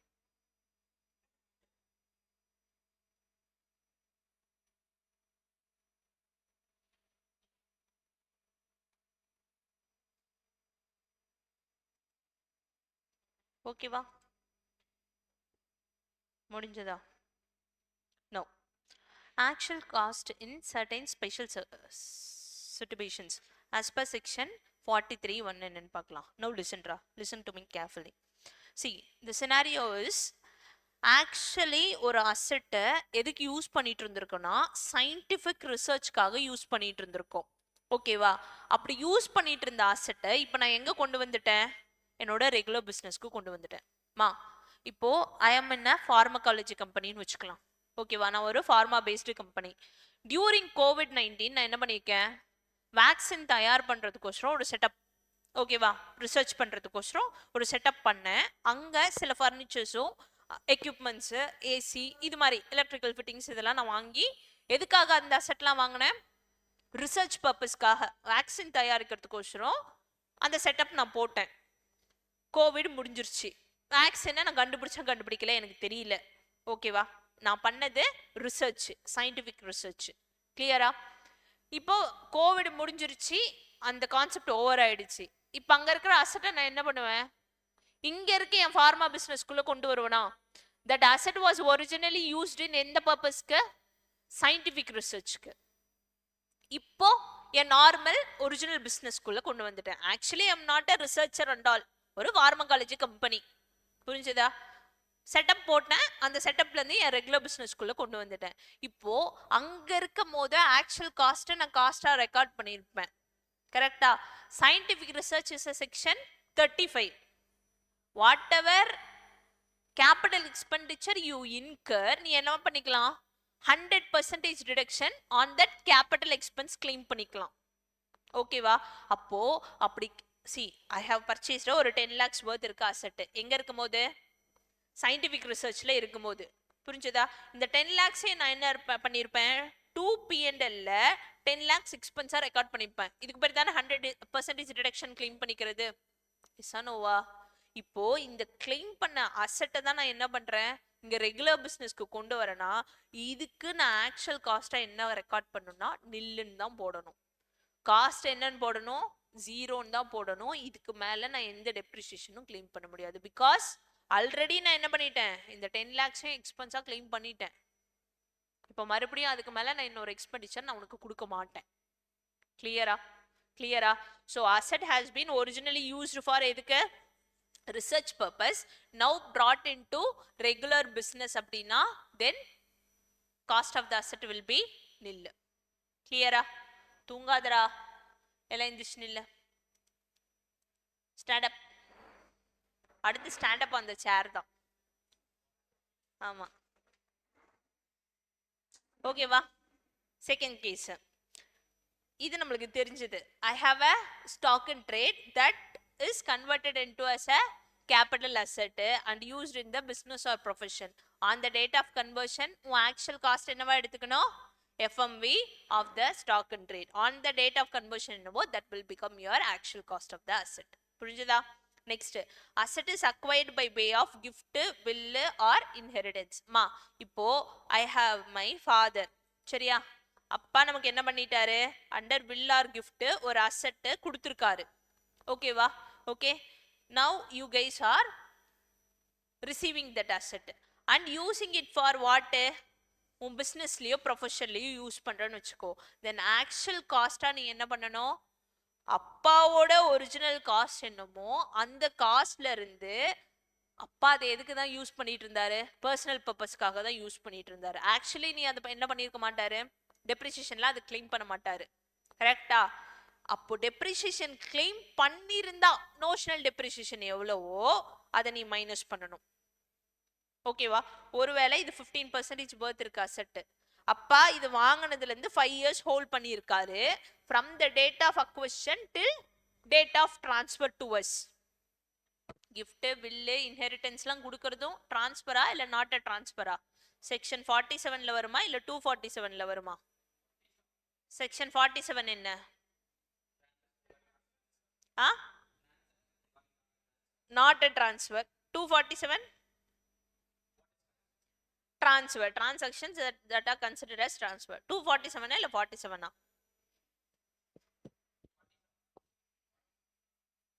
not a. இப்ப அப்பா கிட்ட இருந்து நம்ம கைக்கு ஏதாவது வந்துச்சுன்னா it is not a transfer. There is no capital gains. கரெக்டா? இல்ல 247ல transfer and it is a capital gain not a capital gain. கரெக்டா? அப்பா நமக்கு ஓசியில கொடுக்கும்போது வாங்கி தான் வச்சிருப்போம், மறுபடியும் நம்ம அதை விற்கும் போது தான் என்ன பண்ணுவோம், கேபிட்டல் கெயின் பே பண்ணுவோம். கரெக்டாடா? கொஞ்சம் தெளிவாக தான் இருக்க. ஸோ அப்பா has bought it before 5 years and used பண்ணியிருக்காரு. ஒருவேளை அவர் டெப்ரிசியேஷன் கிளைம் பண்ணியிருந்தா எவ்வளோ கிளைம் பண்ணியிருப்பாரோ அதை நீ போட்டுக்கோ. 15% ஃபார் 5 years எவ்வளோ வருதுன்னு பாரு. ஓகேவா? WDVல கிளியரா? அப்போ ஒரு வேல்யூ வருமா, that value will become your actual cost. நீ அப்பா கிட்ட இருந்து வாங்கின வாட்டிக்கு இங்க நீ இன்ஸ்டலேஷன் அதெல்லாம் நீ ஏதாவது பண்றன்னா நீ அதையும் கேபிட்டலைஸ் பண்ணிக்கோ. ஓகேவா? Because asset is put to யூஸ்னா தான் என்ன பண்ண முடியும், டெப்ரிசியேஷனை நீ கிளைம் பண்ண முடியும். நீ அப்பா கிட்ட இருந்து வாங்கிட்டக்கண்ணா நீ நீ அதை யூஸ் பண்ண ஆரம்பிக்கிறதே ஒரு 3 மாசத்துக்கு அப்புறம் தான் யூஸ் பண்ண ஆரம்பிக்கிறன்னா still your cost will be what, this amount will be. புரிஞ்சுதா? ஓகேவா? கிளியர்? அப்ப ஃபர்ஸ்ட் சினாரியோ என்னடா, asset is originally used in scientific research purpose, now brought into regular business na cost of asset is equal to nil. Clear? 100% deduction claim பண்ணிருப்போம். அப்போ cost of asset is equal to nil. Now stock and trade வச்சிருந்திருக்கேன், அது capital asset convert பண்ணிட்டேன். அந்த capital asset ஓட cost நான் என்ன record பண்ணோம், on the date of conversion. அப்பா நமக்கு என்ன பண்ணிருக்காரு, கிஃப்டாவோ வில்லாவோ இன்ஹெரிட்டன்ஸாவோ ஒரு அசெட்டை கொடுத்திருக்காரு. What is the cost of that asset in our books? Original cost of previous owner minus depreciation claimed from allowed at what rate, current rate. இப்போ என்ன ரேட் இருக்கும் அந்த அசெட்டுக்கு, அந்த ரேட்ல from the date of acquisition of previous owner till date of transfer to us plus additional and installation or transportation charges ஏதாவது in her பண்ணிருக்கனாலும் add பண்ணிக்கோ. கிளியரா? Next, asset is acquired with an intention to claim. என்னது, நீ claim வாங்கினதே எதுக்குன்னா higher depreciation claim பண்ற பர்பஸ்க்குள்ள தான் வாங்கியிருக்கேன்னா then amount determined by the AO generally FMB of the asset. அந்த AO என்ன பண்ணுவாரு, ஜெனரலாவே இன்னைக்கு ஃபேர் மார்க்கெட் வேல்யூ என்னவோ அதுதான் with prior approval of joint commission. மா இது எப்படின்னா with intention to claim higher டெப்ரிசியேஷன்னா, இப்போ 2 பேர் இருக்காங்கடா, ஒன்று நம்ம பாலாஜி, இன்னொன்று நம்ம பிரவீன். சரியா? இப்போ பாலாஜி கிட்ட ஒரு அசெட் இருக்கு, he is a loss making company. ஓகேவா? Praveen is a profit making company. சரியா? இப்போ he have a asset worth rupees 1 crore. புரிஞ்சுதா? ஓகேவா? இப்போ இந்த அசெட்டை நான் என்ன சொல்றேன், டே ஆல்ரெடி நான் என்ன லாஸ் மேக்கிங் கம்பெனி, நான் டாக்ஸ் எதுவுமே பே பண்ண போறது இல்லை, நான் இந்த 1 crore என்னடா டெப்ரிசியேஷன் கிளைம் பண்ணிட்டு இருக்க போறேன். நீ என்ன பண்ண, இந்த 1 crore ஒர்த் இருக்கிற அசெட்டை நீ எடுத்துக்கோ, நீ டெப்ரிசியேஷன் கிளைம் பண்ணிக்கோ. ஓகேவா? என்ன சொல்றான், I am a loss making company, he is transferring this asset to a profit making company at a what cost, higher cost. அப்போ 1 crore ஆக்சுவலா அதோட வேல்யூ என்ன, இன்னைக்கு அவனோட புக்கோட வேல்யூ எவ்வளவு, WDV of the asset 1 crore. இப்போ அவனுக்கு வித்தது எவ்வளவுக்கு வித்திருக்கான், 10 crore.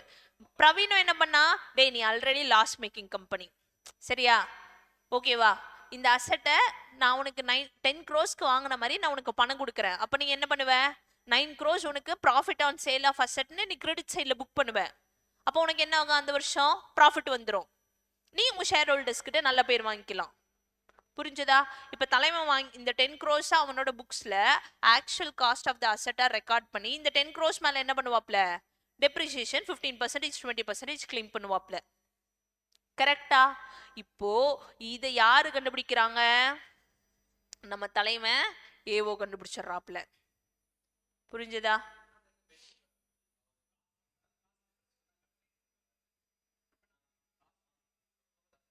ம் ம் 10 crores தான்.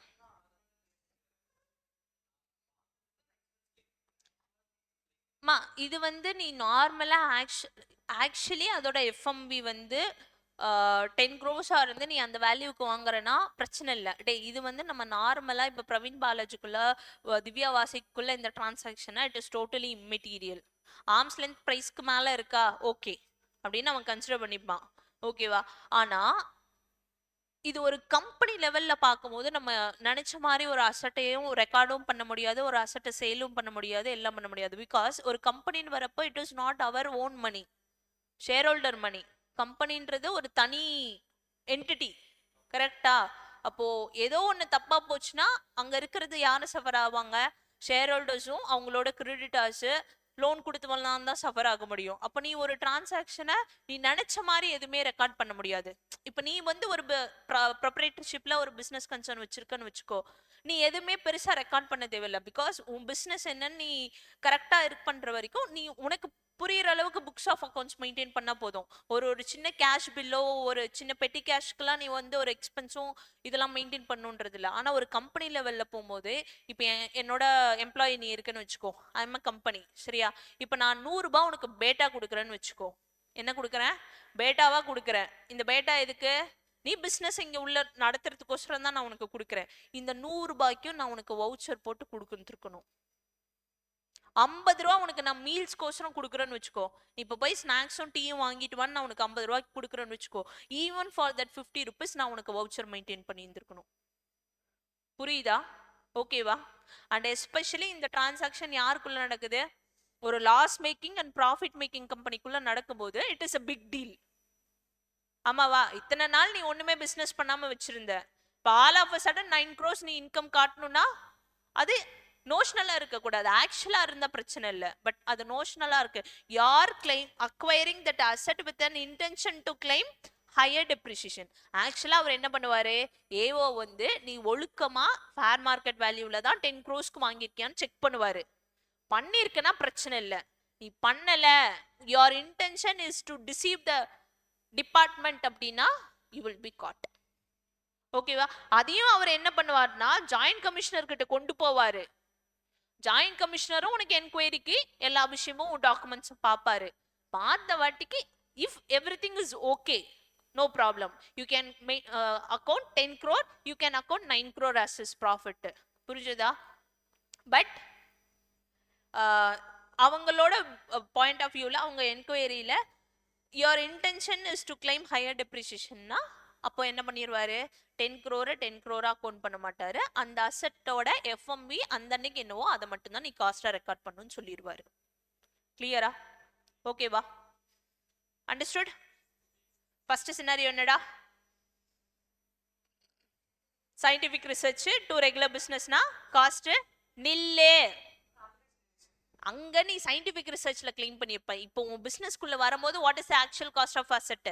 nil. ஓகேவா? Next stock and trade is converted into capital asset. On the date of conversion what is our is your FMV that will become your cost. Next gift bill or inheritanceல நீ asset acquire பண்ணிருக்கனா cost of previous owner minus notional depreciation from the date of acquisition till date of transfer plus installation or transportation charges. Fourth scenario என்னடா? You are acquiring an asset with an intention to claim higher depreciation. அப்படின்னா யார் வருவா உள்ள? AO வருவாரு. With an approval of joint commissioner he will record only the FMV of the asset as your actual cost. Clear? Okay, now assessee sold an asset and repurchased the same asset. இப்போ என்ன பண்ணிட்டாரு? மா see இப்போ I have a asset ரா. Okay, யாரு? I have an asset. அந்த அசட்டோட WDV is 1 lakh. புரிஞ்சுதா? Okay, I am giving it to Divya for 5 lakhs. புரிஞ்சுதா? WDV 1 lakh worth இருக்க அசட்டை 5 lakhs கொடுத்துருக்கேன். திவ்யா என்ன பண்றாப்லனா வாசுகி கிட்ட கொடுக்குறாங்க for 7 lakhs. Vasuki is giving it to Balaji for 10 lakhs. Balaji is giving that to Praveen for 13 lakhs. புரிஞ்சுதா? now I am repurchasing the same asset from Praveen for 16 lakhs. புரிஞ்சுதா? என் WDV எவ்வளோ இருந்துச்சு? 1 lakh இருந்துச்சு. உனக்கு 5 lakhs கொடுத்தேன். 7 lakhs, 10 lakhs, 13 lakhs, 16 lakhs. நான் கொடுத்த அசட்டே நான் என்ன பண்ணிட்டேன்? ரீபர்ச்சேஸ் பண்ணிட்டேன். அப்போ மறுபடியும் என்னோட கையில அந்த அசட்டை என்ன வேல்யூக்கு ரெக்கார்ட் பண்ணணும் அப்படின்னா WDV on the sale date plus repurchase price. இதுல whichever is lower. அப்ப எதுதான்? what is my cost? 1 lakh will be my cost. புரிஞ்சுதா? கிளியரா? ஏன்னா நான் ஒரு சேம் அசட் தான் என் புக்ஸ்ல கொடுத்துருந்தா இன்னும் 1 lakh தான் நான் டிப்ரிசியேஷன் கிளைம் பண்ணியிருப்பேன். இப்ப கை மாறி வரும்போது அதோட வேல்யூ இன்க்ரீஸ் ஆகி தான் வரும். கரெக்டா? அப்படி இருக்கும்போது this 16 lakhs will not become, even though I have given you 16 lakhs, that is not my original cost for the purpose of depreciation. என் கேஷ் ஃப்ளோ ஸ்டேட்மெண்ட்ல 16 lakhs போயிருக்கும். ஆனா என் depreciation purposeக்கு only 1 lakh will be my cost.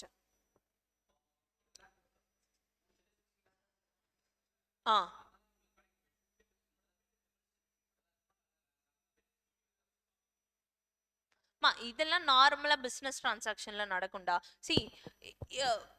இதெல்லாம் வந்து நான் சொன்ன மாதிரி தான் ப்ரொப்ரைட்டர்ஷிப்லயோ ஒரு ஃபர்ம்லயோ இதுக்கெல்லாம் பெருசா ரெக்கார்ட் இருக்காது. இதெல்லாம் நம்ம பண்ணோம்னா பெருசா ரெக்கார்ட் இருக்காது. ஓகேவா? ஆனா ஒரு கம்பெனியை பொறுத்த வரைக்கும் whatever you assets you sell or buy இல்ல, அதெல்லாம் எவ்ரிதிங் வில் பி ரெஜிஸ்டர்டு. புரிஞ்சுதா? அசட்டோட வேல்யூஸை நம்ம என்ன செல் பண்றோமோ பை பண்றோமோ எல்லாமே ரெஜிஸ்டர் ஆயிருக்கும்.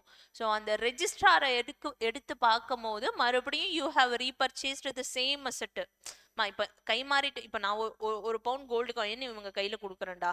அதே கோல்டு காயின் மாறி என் கைக்கு வருதுன்னா அந்த ஒரு கோல்டு காயின் நான் கொடுத்த கோல்டு காயின் தான் திரும்பி என் கைக்கு வருதான்னு எனக்கு தெரியாது. It might be the same one R the different one. ஓகேவா? அது எப்போ எனக்கு த சேம் அசெட் தான் நான் ரீபர்ச்சேஸ் பண்ணியிருக்கேன்னு எப்போ தெரியும்னா அதோட ரெஜிஸ்டர் வேல்யூ ரெஜிஸ்டர்ல பார்க்கும் போது தான் நான் அதெல்லாம் நம்ம டிரான்சாக்ஷன் ரெஜிஸ்டர்டா இருக்கும் போது தான் இது எனக்கு தெரியும். புரிஞ்சுதா? ஓகேவா? நம்ம சொல்றது இந்த 1 lakh 16 lakhsலாம் ஒரு பெரிய அமௌண்ட் இல்ல. If it is going beyond some particular lakhs or crores-னா this will make a difference. And ரெஜிஸ்டரை பார்த்து தான் நம்ம டிசைட் பண்ண முடியும்.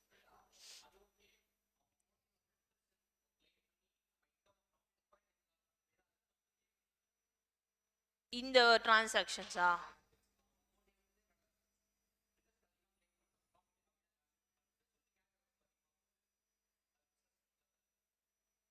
see your intention will always matter. நீ அதை வந்து இப்படி அக்கௌண்ட் பண்ணணும்னு பண்றனா அதுவும் சாமர்த்தியம். பட் இது ஒரு நார்மல் கோர்ஸ்ல நடக்குதுன்னா அதை இக்னோர் பண்ணிக்கலாம்.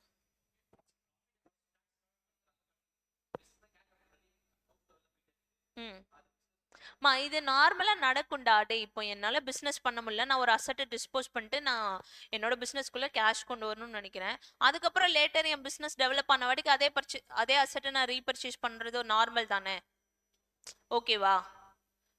என் இன்டென்ஷன் இஸ் டு டிசீவ்னா நான் ஐ வில் கெட் காட். புரிஞ்சுதா? பட் என் பிசினஸ் பர்பஸ்க்காக இது நார்மலா நடக்குதுன்னா it is not a big deal. புரிஞ்சுதா? ஓகே. ஸோ ஃபர்ஸ்ட் சினாரியோ என்ன? Research to normal business. Second scenario, stock and trade as a capital asset. Third scenario, gift, will or inheritance. Fourth scenario, intention to claim higher depreciation. Fifth scenario, sold and repurchased the same asset. Okay வா? இப்போ நான் next scenario என்ன அப்படின்னா asset purchased and leased back. நான் என்ன பண்ணிட்டேன்?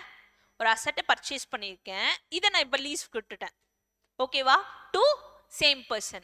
திவ்யா கிட்ட இருந்து ஒரு அசெட்டை வாங்கிட்டு திவ்யாக்கே அதை என்ன பண்ணிட்டேன்? லீஸ்க்கு விட்டுட்டேன். அப்படின்னா அப்ப என் புக்ஸ்ல என்னதான் ரெக்கார்ட் பண்ணணும்? WDV of the previous owner. யாருப்பா? லெசி. அவகிட்ட இருந்து தானே பர்ச்சேஸ் பண்ண. இப்ப யார் யூஸ் பண்றாங்க? அவங்க தான் யூஸ் பண்றாங்க. இது என்ன டிரான்சாக்ஷன்? லீஸ் டிரான்சாக்ஷனா?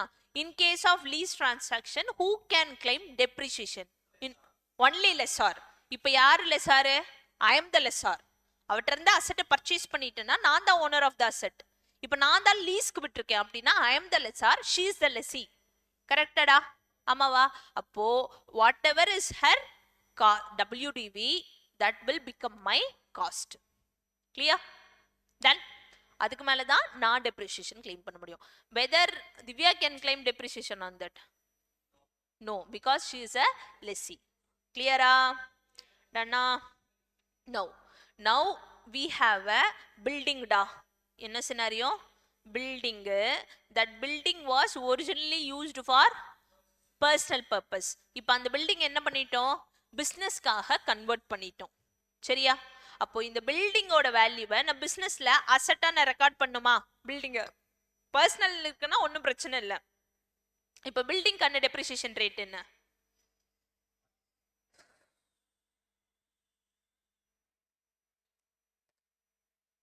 கண்டு போயிருவேன்.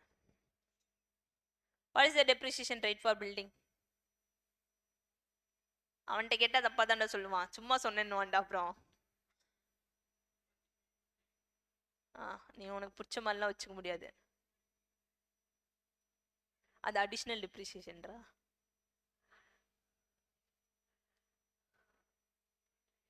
எட்ரா பாடு எத்து உன்னால பார்க்க முடியாது. என் கையை கட்டி போட்டீங்கடா. நோட் எடுத்துட்டு வராதுக்கு உன் கையை வெட்டி தாண்டா போடணும்.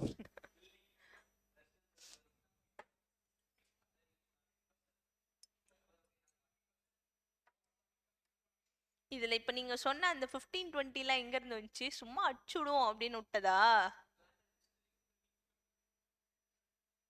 அடிச்சு விடாத. டே ரெட் டிஷர்ட் அவ்வளவுதான்.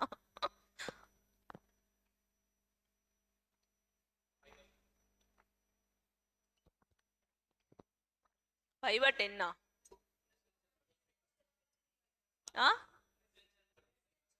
இப்ப இது இந்த சினாரியோல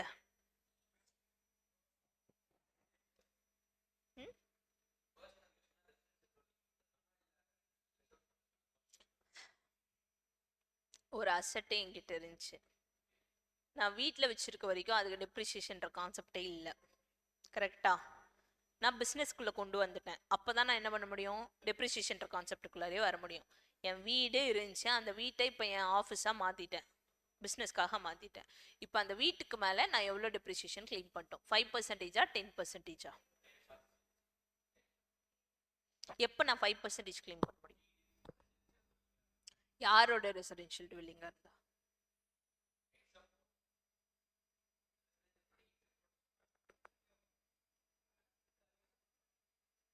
சரி, I am the owner of the business. இப்போ என் வீடு இருக்கு. Can I claim 5% depreciation on that? வீடு தூங்கிறதுக்கு தான்.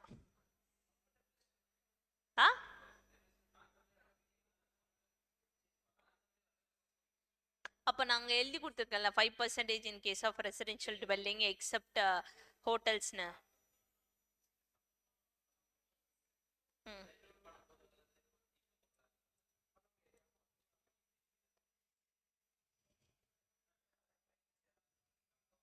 ஒரு நாள் 2 நாள் தான் வருவாங்க. Guest house is not included இல்ல அதுல. எல்லாம் பின்னாடி போங்க. 10 sit-ups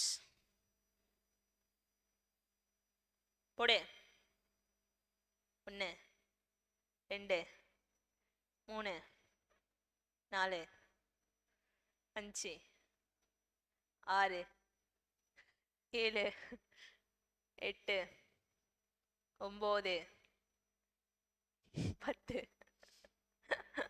10 போட்டாச்சா? எப்போ 5% depreciation on building? அந்த ரெசிடென்ஷியல் டுவெல்லிங் எப்போ? ஓனர் யூஸ் பண்றதுக்கா? கெஸ்ட் ஹவுஸ்க்கெல்லாம் இல்ல. Guest house is not considered as a business building. கரெக்டா? எப்போ? எம்ப்ளாயீஸ்க்கு நான் கொடுத்துருக்கேன், குவார்டர்ஸா கட்டி விட்டுருக்கேன். பத்தியா? தோப்பு கண்ணம் போட்டதா மூளை வேலை செய்து பிளட் சர்க்குலேட் ஆகுது. கரெக்டா? எம்ப்ளாயீஸ்க்கு நான் ஒரு பில்டிங் வச்சிருந்தேன், அவங்களோட dwelling coaster residential dwelling coaster அந்த பில்டிங்கை கொடுத்துருக்கேன்னா அது என்னோட பர்சனல் யூஸ்க்காக யூஸ் பண்ணல. என் பிசினஸ் கோசரம் தான் எம்ப்ளாயிஸ் வச்சிருக்கேன், அவங்களுக்கு ரெசிடென்ஷியல் டுவெல்லிங் கொடுத்துருக்கேன்னா on that building I can claim 5% depreciation. In any other scenarios 10% depreciation. அப்ப இதுக்கு எவ்வளவு கிளைம் பண்ணிக்கலாம் டெப்ரிசியேஷன்? 10% கிளைம். இதுக்கு there is no depreciation. It is used for என்ன பர்பஸ்? அப்புறம் உனக்கு மட்டும் 50 போட்டுருவேண்டா, ஓகேவா? பர்சனல் யூஸ்க்கு இருந்தா கிளியர். இப்போ I have a building, it is used for, it has been used for எதுக்கு?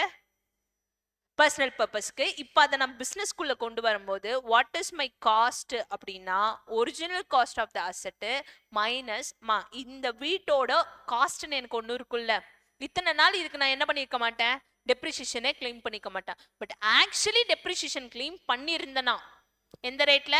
இதுக்கு பிஸ்னஸா நான் யூஸ் பண்ணிட்டு இருந்திருக்கேன்னா என்ன டெப்ரிசியேஷன் கிளைம் பண்ணியிருப்பேன், எத்தனை வருஷத்துக்கு, அதை நீ கிளைம் பண்ணிக்கோ till date of transfer.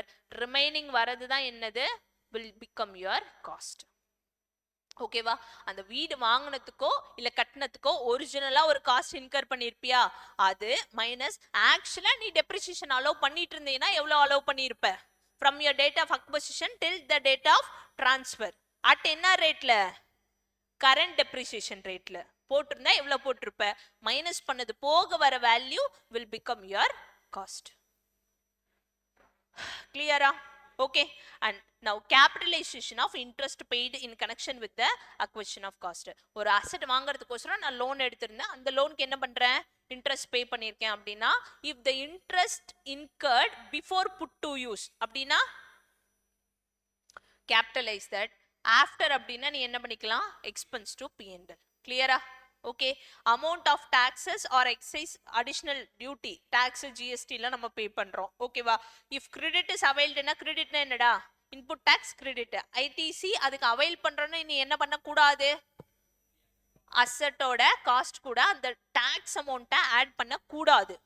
நீ ஒருவேளை அதை கிளைம் பண்ணல இல்ல உனக்கு அந்த எலிஜிபிலிட்டியே இல்லைன்னா நீ என்ன பண்ணிக்கலாம், டாக்ஸ் அமௌண்ட்டை காஸ்ட் ஆஃப் த அசெட் கூட ஆட் பண்ணிக்கலாம்.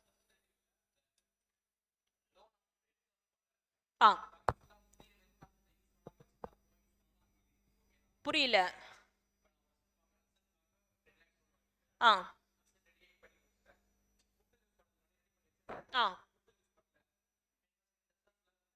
ம்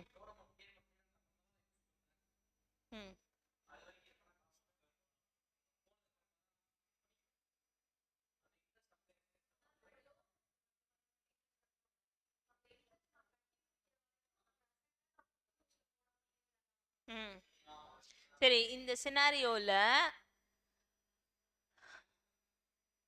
ஹவுஸ் ப்ராப்பர்ட்டியில் ஒன்று பார்த்துருப்போம், ப்ரீ கன்ஸ்ட்ரக்ஷன் இன்ட்ரெஸ்ட்டுக்கான சினாரியோஸ் என்ன?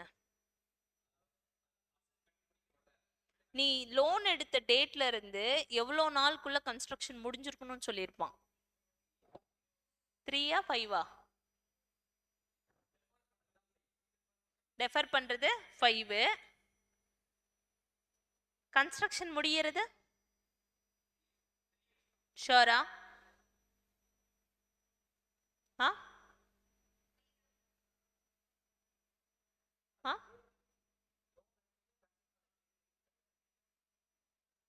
இருக்குடா.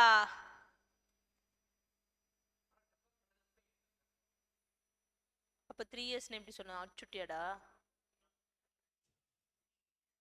அப்புறம் அங்க பாரு, எப்படி பண்ணீங்கன்னா அடுத்ததுல இருந்து உன்னால நான் கேட்டேன் என்னால நீ கிட்டேன்னு தான் எல்லாரும் சொல்லணும். சொல்லு, எனக்கே மறந்துருச்சுடா. 3 5? ஷோரா? Take make it fast. வச்சிருக்கியா அந்த சாப்டர் பாரு.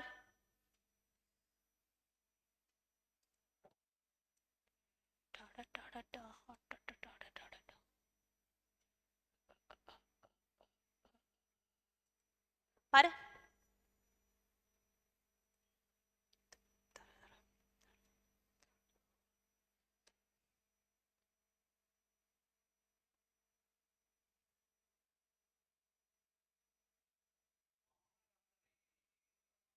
ம்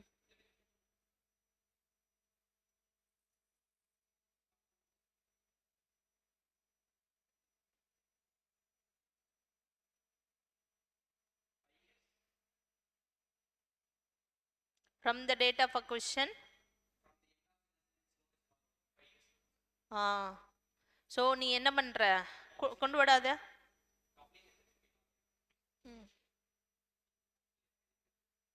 பரவாயில்ல கொடு. Post completion interest, pre completion இன்ட்ரெஸ்ட்னா total accrued interest from the date of loan till before the year in which the construction is complete. Date of loan year before completion year or year of completion. Such interest is allowed in 5 equal installments. இவ்வளவு தான் எழுதியிருக்கோம்.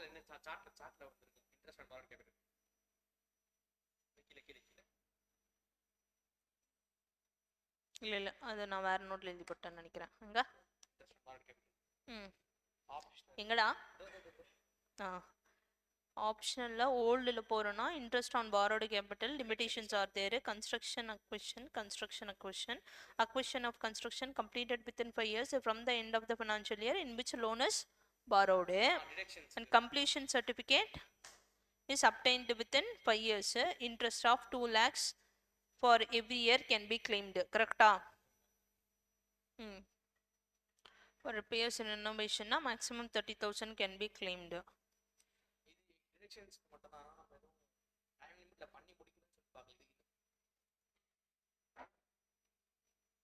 அதான் self ஆக்குபைடா இருக்கு அப்படின்னா ஓல்டுல போறோம்னா தென் interest வந்து 2 lakhs எப்போ claim பண்ண முடியும், from the end of the financial year in which loan is taken. அப்போ இருந்து 5 இயர்ஸ்க்குள்ள நம்ம கம்ப்ளீட் பண்ணியிருக்கணும், இல்லைன்னா கம்ப்ளீஷன் சர்டிஃபிகேட் வாங்கியிருக்கணும்.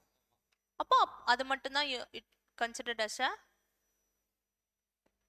அப்போ நீ அந்த 5 இயர்ஸ்க்குள்ள நீ கம்ப்ளீட் பண்ணலனாலும் என்ன பண்ண முடியாது, 2 lakhs இன்ட்ரெஸ்ட் கிளைம் பண்ண முடியாது. கரெக்டா? as well as அது என்னமோ கன்சிடர் பண்ண மாட்டோம். until the asset is ready to use it can be considered as a pre-construction interest.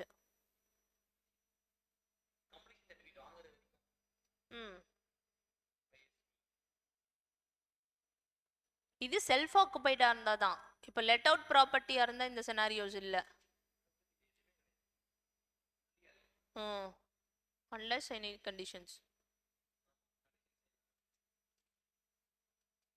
ஓகேடா தென் ஃபைன். மா நீ இப்போ கேபிட்டலைஸ் பண்றதுல என்ன டவுட் கேட்ட? என்ன கேட்ட?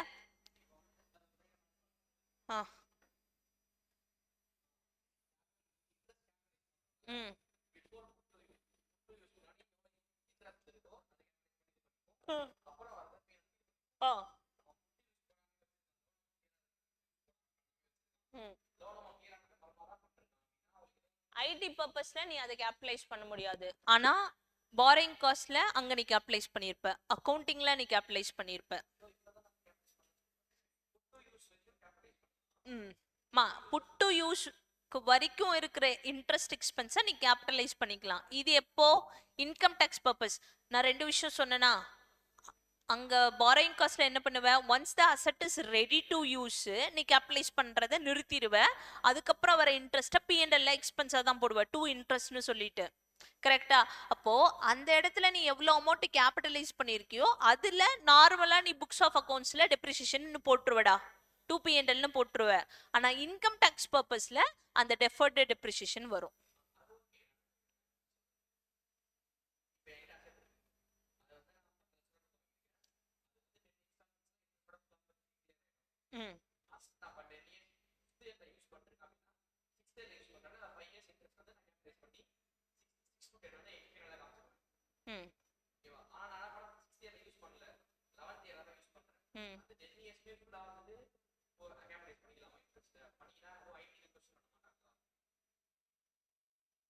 இது வரைக்கும் அப்படி இன்கம் டேக்ஸ்ல ப்ரொவிஷனா எதுவும் சொல்லல.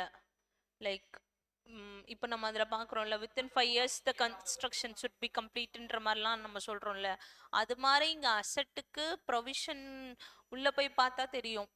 பட்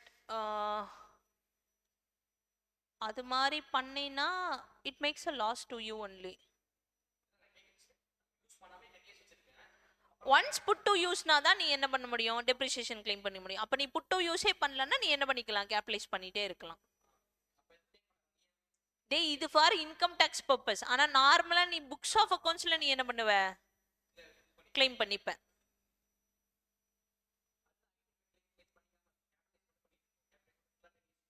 ஆனா அது வந்து உனக்கு பெனிஃபிஷியல்னே நீ சொல்ல முடியாது. It is not beneficial to you. நீ பண்றதுன்னா அப்படி பண்ணிக்கலாம்டா 10 இயர்ஸ் வரைக்கும். பிகாஸ் நீ இந்த வருஷம் வாட் எவர் சி நீ அந்த சொல்ற 10 lakhsக்கு is your cost of the asset including capitalisation வச்சுக்கோ. ஓகேவா? நீ 10 வருஷத்துக்கு அப்புறம் இதுக்கு 10% ஆர் 15% கிளைம் பண்ற வரைக்கும் இந்த 10 இயர்ஸ்க்கு நீ என்ன பண்ணிருப்ப? You would have claimed no depreciation. கரெக்டா? அப்போ நீ இந்த 10 வருஷத்துக்கும் நீ டாக்ஸ் இல்ல சேர்த்து இல்ல பே பண்ணிருப்ப.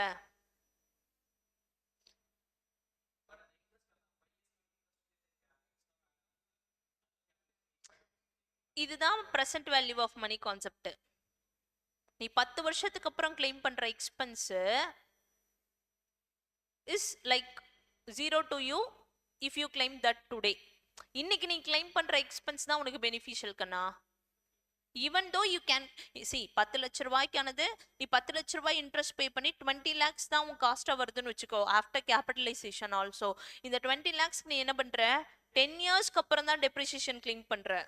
அப்போ இந்த 10 இயர்ஸ் வரைக்கும் நீ டெப்ரிசியேஷனை இன்கம் டாக்ஸ்ல காட்டியிருக்க மாட்ட, which means your profit will be increased.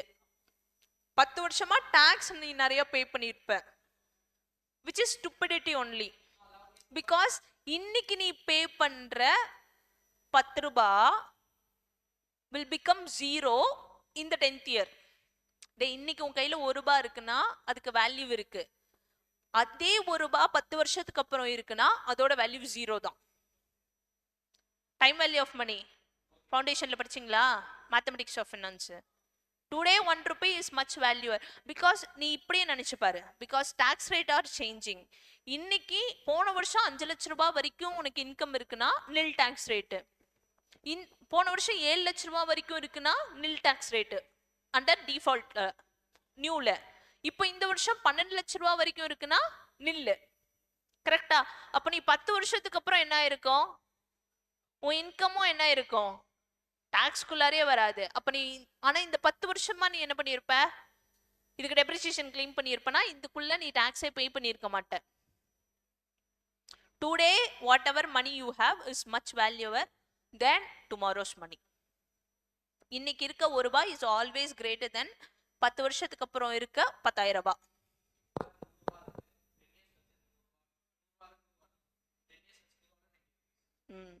Zero value.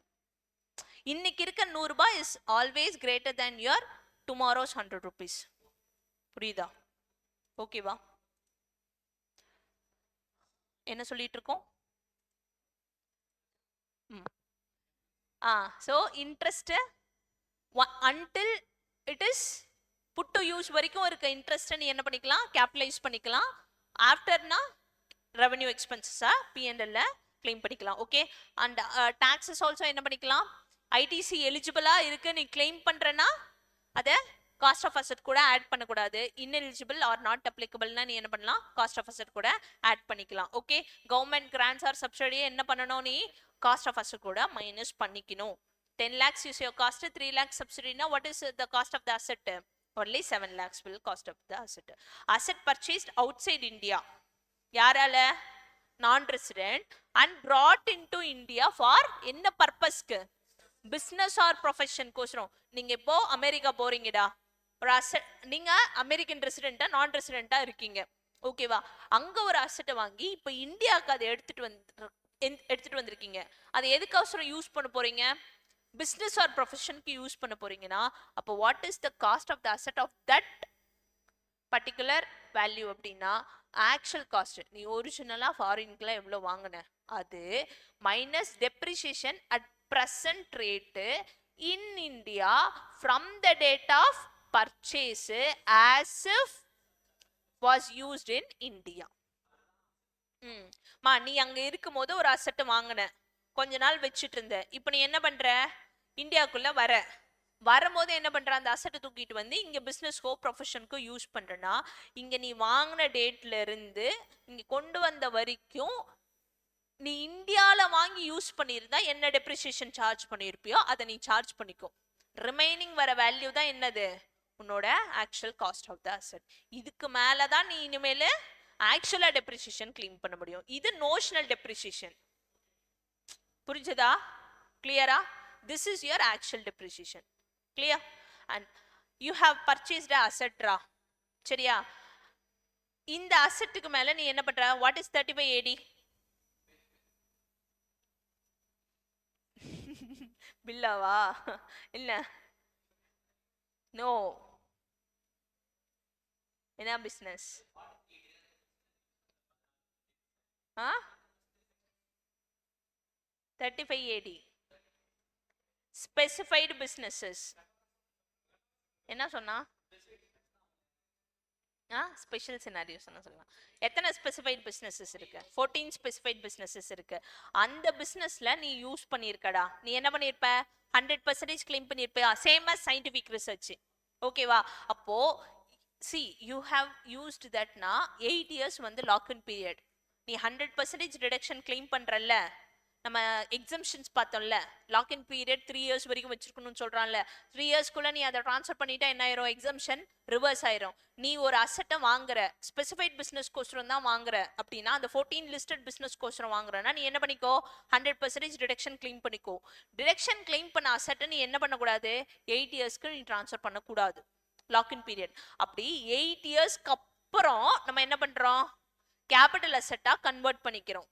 and bringing it to non specified business. அந்த 14 பிசினஸ் சொல்லிருக்கான்ல, அதை தவிர வேற ஒரு ரெகுலர் பிசினஸ் வச்சிருக்கோம்னு வச்சுக்கோ, நார்மல் பிசினஸ், அதுக்குள்ள கொண்டு வரோம் அப்படின்னா then cost of asset will be nil, same as section 35 first scenario பார்த்தோம்ல, அதே மாதிரி தான். ஏன்? இதுக்கு மேல 100% ரிடக்ஷன் கிளைம் பண்ணிட்டோம். கிளியரா? இப்போ இது before log in period 8 years குள்ளேயே நான் என்ன பண்ணிட்டேன்? ட்ரான்ஸ்ஃபர் பண்ணிட்டேன். கேபிட்டல் கெயின்ல எக்ஸம்ஷன்ல என்ன பண்ணுவோம்? 3 இயர்ஸ்க்குள்ள அவன் ட்ரான்ஸ்ஃபர் பண்ணக்கூடாதுன்னு சொல்றான். பண்ணிட்டேன்னா என்ன பண்றான்? நான் ஆல்ரெடி கிளைம் பண்ண எக்ஸம்ஷனை ரிவர்ஸ் பண்ணி விட்டுருவான். கரெக்டா? அப்போ இங்க என்ன பண்ணிருப்பான்? 100% ரிடக்ஷன் கொடுத்ததை எனக்கு ரிவர்ஸ் பண்ணி விட்டுருப்பான். அப்ப நான் என்ன பண்ணலாம்? My original cost of the asset என்னவோ இங்க பர்ச்சேஸ் பண்ணும்போது that purchase value minus notional depreciation என்னமோ கிளைம் பண்ணது போக வரது தான் will become my cost for the purpose of calculating depreciation. கிளியரா? கிளியரா? ரிவைஸ் பண்ணலாமா? First scenario scientific research, normal business, cost of the asset nil. Second scenario stock and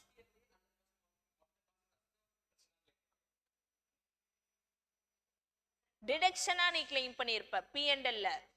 scientific ரிசர்ச்க்கு use பண்ணும்போது 10 lakhsக்கு ஒரு காஸ்ட் வாங்கியிருக்கேன்னா 2 P&L எக்ஸ்பென்ஸே என்ன பண்ணிருப்ப? 10 lakhன்னு போட்டிருப்பீங்க. டெப்ரிசியேஷன் இல்ல கண்ணா, அது டிடக்ஷன். ஓகேவா? அப்படி கிளைம் பண்ணதுக்கு மேல இருக்கிற அசெட் நீ இப்ப பிசினஸ்க்குள்ள கொண்டு வந்திருக்கனா what is the cost of the asset? nil. Second scenario, stock and trade converted into capital asset. Cost of the asset will be on the date of conversion whatever is your FMB. Third scenario, gift, will or inheritanceல வந்திருக்கு அப்படின்னா cost of the asset, cost of the previous owner minus notional depreciation plus installation or transportation charges. Fourth scenario, intention to claim higher depreciation. I have transferred an asset or purchased asset with an intention to claim higher depreciation. Then cost of the asset will be determined by assessing officer. Generally அவர் என்ன எடுத்துப்பாரு? FMB of the asset with the prior approval of JC. யாரு? Joint Commissioner. Fifth scenario, I have sold the asset and repurchased the same asset. Now cost of the asset will be WDV of the asset on the sale date or repurchase price, whichever is lower will become my cost. Sixth scenario, I have purchased the asset and leased back. Correct? Then my cost will be WDV of the lessee. Okay va? அடுத்து seventh scenario, வீடு, ஒரு வீடு personal யூஸ்க்கோசரம் use பண்ணோம், இப்போ பிசினஸ்க்கு கொண்டு வந்துட்டோம். அப்போ original cost during the purchase or construction minus notional depreciation as if அதை நம்ம பிசினஸ்க்கு யூஸ் பண்ணியிருந்தேன்னா என்ன? ஓகேவா? Next scenario, capitalization of interest.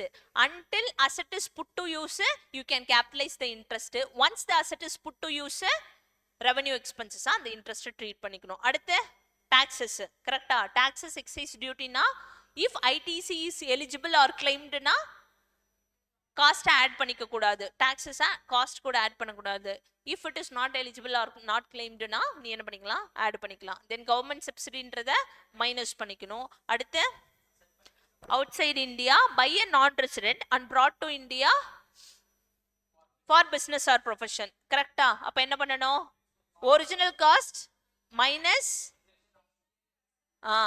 at the present rate as if that asset was used in India வா எவ்வளோ இருந்தா பண்ணுவோம். நெக்ஸ்டா 35 AD-ல 35 AD-ல ஒரு அசெட் வாங்கியிருக்கேன், 100% depreciation claim பண்ணியிருப்பேன். இப்போ அதை 8 இயர்ஸ்க்கு அப்புறம் லாக்இன் பீரியட் முடிஞ்சதுக்கு அப்புறம் நான் நார்மல் பிசினஸ்ல கொண்டு வரேன்னா my cost of the asset is நில்லு. ஆனா பிஃபோர் லாக்இன் பீரியட்ல நான் கொண்டு வரேன்னா என்ன பண்ணியிருப்பேன், நான் ஆல்ரெடி கிளைம் பண்ண டிடக்ஷனை ரிவர்ஸ் பண்ணியிருப்பேன். அப்போ நான் இப்போ என்ன பண்ணலாம், actual cost minus notional depreciation என்னமோ அதை நான் அக்கௌண்ட் பண்ணிக்கலாம். கிளியரா? ஓகேவா? Any doubt? நோ? காப்பி பண்ணிக்கிறியா? You want break? Everyone? Okay, 10 minutes. Come back by 4.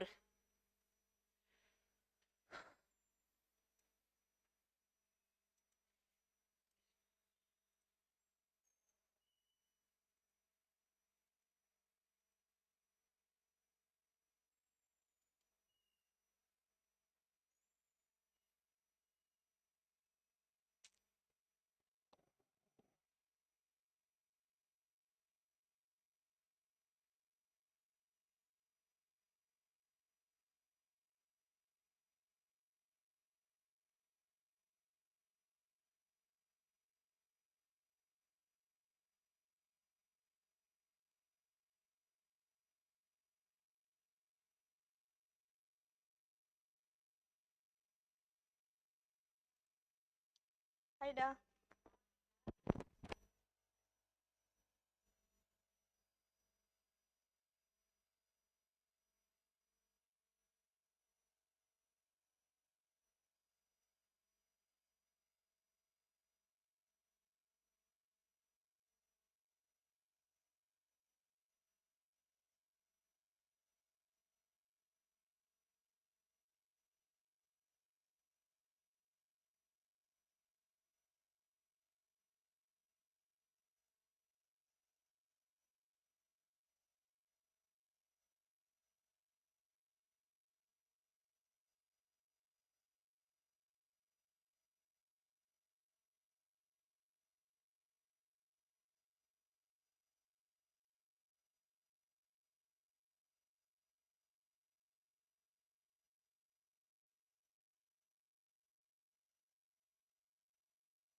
Okay, next.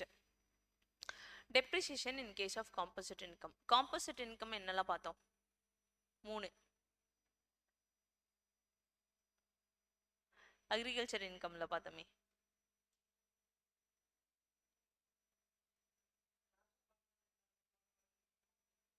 இப்போ பாப்ப இது மாதிரி பார்க்கலாம். நீ இங்க பாரு, டே Praveen,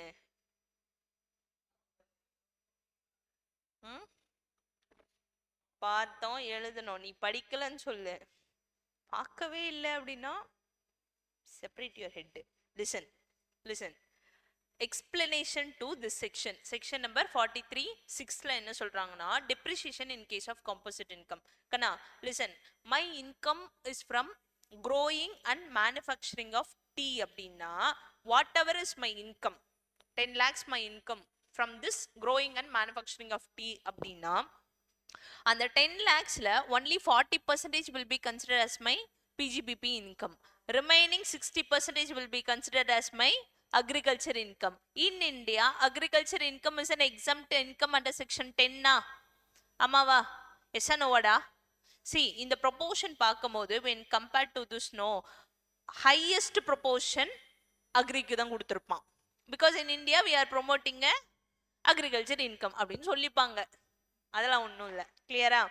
Now, if I am growing and manufacturing tea அப்படின்னா 40% should be considered as my PGBP income and 60% will be considered as my agriculture income.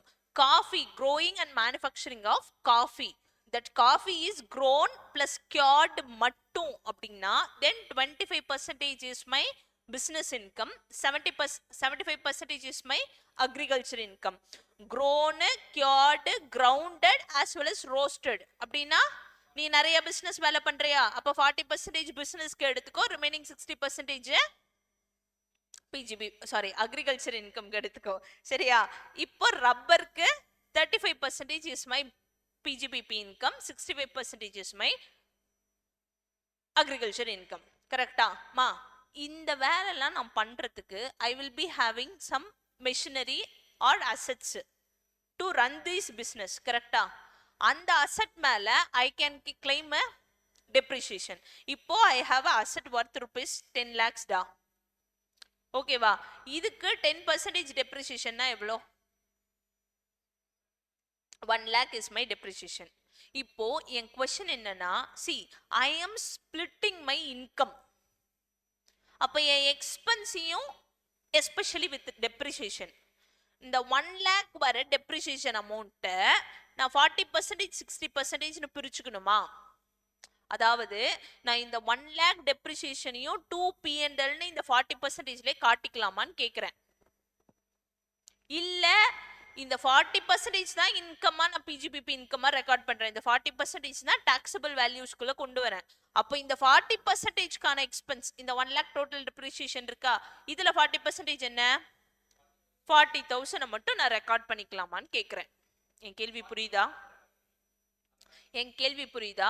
நான் மேட்சிங் கான்செப்ட் படி what ever is my income அதுக்கேற்ற எக்ஸ்பென்ஸை தான் நான் ரெக்கார்ட் பண்ணணுமா, இல்ல let my income be only 40%. 10 lakhs is my turn over அப்படின்னா இதுல 40% எவ்வளோ? 4 lakhs. கரெக்டா? ஆமாவா? 4 lakhsக்கான இன்கம்க்கு நான் 1 lakh டெப்ரிசியேஷனும் கிளைம் பண்ணிக்கலாமா, இல்ல 40,000 டெப்ரிசியேஷன் தான் கிளைம் பண்ணுமான்னு கேட்கிறேன். others. ஆனா நீ என்ன சொல்றானா, you can claim total 1 lakhம் 40,000 proportionate எடுக்க தேவை இல்ல. In case of your composite income, explanation 7 to section 43(6) says that for an asset used in generating என்ன income, composite income, only income is segregated as business income and agriculture income. 60-40, 35-65. ஓகேவா? இப்படி நான் என் income மட்டும் தான் segregate பண்றேன். But in case of depreciation, there is no proportionate splitting for PGBP computation. Full depreciation is actually allowed. புரிஞ்சதா? புரிஞ்சதா? My turnover is 10 lakh. இதுல 40% is my PGBP income. அப்ப P&L நான் 4 lakhs என்னோட இன்கமா காட்டிட்டு டூ டெப்ரிசியேஷன் எவ்வளவு போட்டுக்கலாம்? 1 lakh போட்டுக்கலாம். clear clear?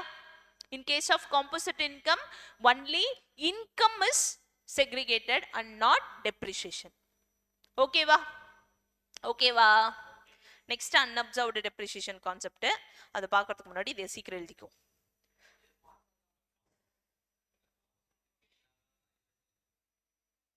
ஏதாவது சொல்லாத, எழுது எழுது, உள்ளே போ அப்படின்ற மாதிரிதான்.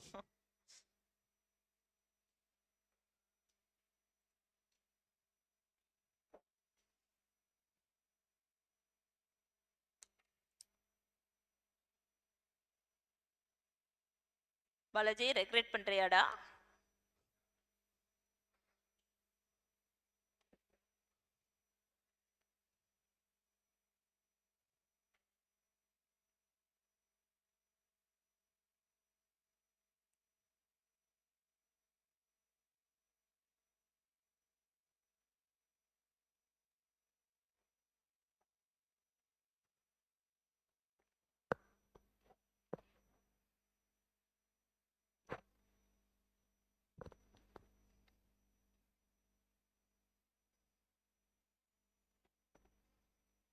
ஈஸியா இருக்காடா டாக்ஸ்? கேர்ள்ஸ் நான் போனதுக்கு அப்புறம் யார்கிட்டயாவது சொல்லுங்க சரியா? Easy guys, easy. சரி, இங்க நீ தியரிட்டிக்கலா சும்மா இதுனா இதுன்னு நீ படிக்கிறத விட ப்ராக்டிக்கலி ஆர்டிகல்ஷிப்ல போகும்போது நிறைய சினாரியோஸ் மிக்ஸ் அண்ட் மேட்சா இருக்கும். அதுல நீ ப்ரொவிஷன்ஸ் இது எது அப்ளிகபிள், இங்க நீ படிக்காத சில ப்ரொவிஷன்ஸும் நீ அங்க போய் படிக்க வேண்டி இருக்கும். அங்க நிறைய சினாரியோஸ், இப்போ நமக்கு இந்த டவுட்லாம் வருதுல்ல, இப்படி நடந்திருந்தா என்ன, இப்படி நடந்திருந்தா என்னன்றது. ஆக்சுவலா ஒரு பிஸ்னஸ் மேன் அதெல்லாம் யோசிச்சு எங்கெல்லாம் அவனோட லூப் ஹோல்ஸ் இருக்குமோ, அவனுக்கு ஆக்சுவலா டாக்ஸ் தெரியாது. ஆனா நீ ஒரு பிஸ்னஸ் மேனா இருக்கணும்னா இந்த லூப் ஹோல்ஸ் எல்லாம் இன்பில்ட்டா உன் பிரெயின் யோசிக்கும். புரிஞ்சதா? ஸோ அவங்க அப்படிலாம் ஒரு புக்ஸ் ஆஃப் அக்கௌண்ட்ஸ் மெயின்டைன் பண்ணியிருக்கும் போது நம்ம வேலை என்ன? தப்பு கண்டுபிடிக்கிறது தான் நம்ம வேலையே. அப்போ அவன் என்ன தப்பு பண்ணியிருக்கான்றத ஃபர்ஸ்ட் நம்ம கண்டுபிடிக்கணும். அதுக்கு மேல அவன் கேட்குற கேள்விக்கு பதில் சொல்லணும். அதுக்கு மேல அவன் பண்ணி வச்சிருக்க விஷயத்துக்கான டாக்ஸ் அப்ளிகபிலிட்டிலாம் நம்ம ப்ரொவிஷன்ஸை அப்ளிகபிள் பண்ணணும். ரொம்ப நல்லா இருக்கும். ஒரு ஒரு இண்டிவிஜுவலான ஒரு பிஜிபிபி கிளைண்ட் மட்டும் எடுத்துக்கிறேன்னா அது ஒரு மாதிரி இருக்கும். ஒரு கம்பெனியோட ஆல் ஓவரா நீ பார்க்கும் போது நீ என்னெல்லாம் பார்க்கணும்? லா ப்ரொவிஷன்ஸையும் பார்க்கணும், ஆடிட் ப்ரொவிஷன்ஸையும் பார்க்கணும், அக்கௌண்டிங் ப்ரொவிஷன்ஸையும் பார்க்கணும், டாக்ஸ் ப்ரொவிஷன்ஸையும் பார்க்கணும். ஸோ நீ வந்து ஒரு ஃபுல் ஃப்ளெஜ்டு ஆடிட்டராகவே நீ மாறி இருப்ப. அண்ட் சம் சினாரியோஸில் நம்ம சீனியருக்கு தெரியாத விஷயங்களே நம்ம போய், ஏன்னா நம்ம புக்ஸ் கூட ரொம்ப கனெக்டடாக இருந்துட்டு போவோம். சம்டைம்ஸ் அவர் கேட்குற கேள்விக்கு நீ தெரியாம அவர் ப்ரொவிஷன் ஃபார் பேட் டெட்ஸ் என்னன்னு கேட்டா கூட நீ என்ட்ரி தெரியாம கூட அசிங்கப்பட்டும் வருவ. சில விஷயங்கள் அவர் சொல்றதை விட நீ அப்டேட்ல இருந்து படிச்சுட்டு போறதுனால நீ அவருக்கு சொல்லுவ. So you can gain good name as well as you can கேவலப்படுத்தி யுவர் நேம். ஓகே.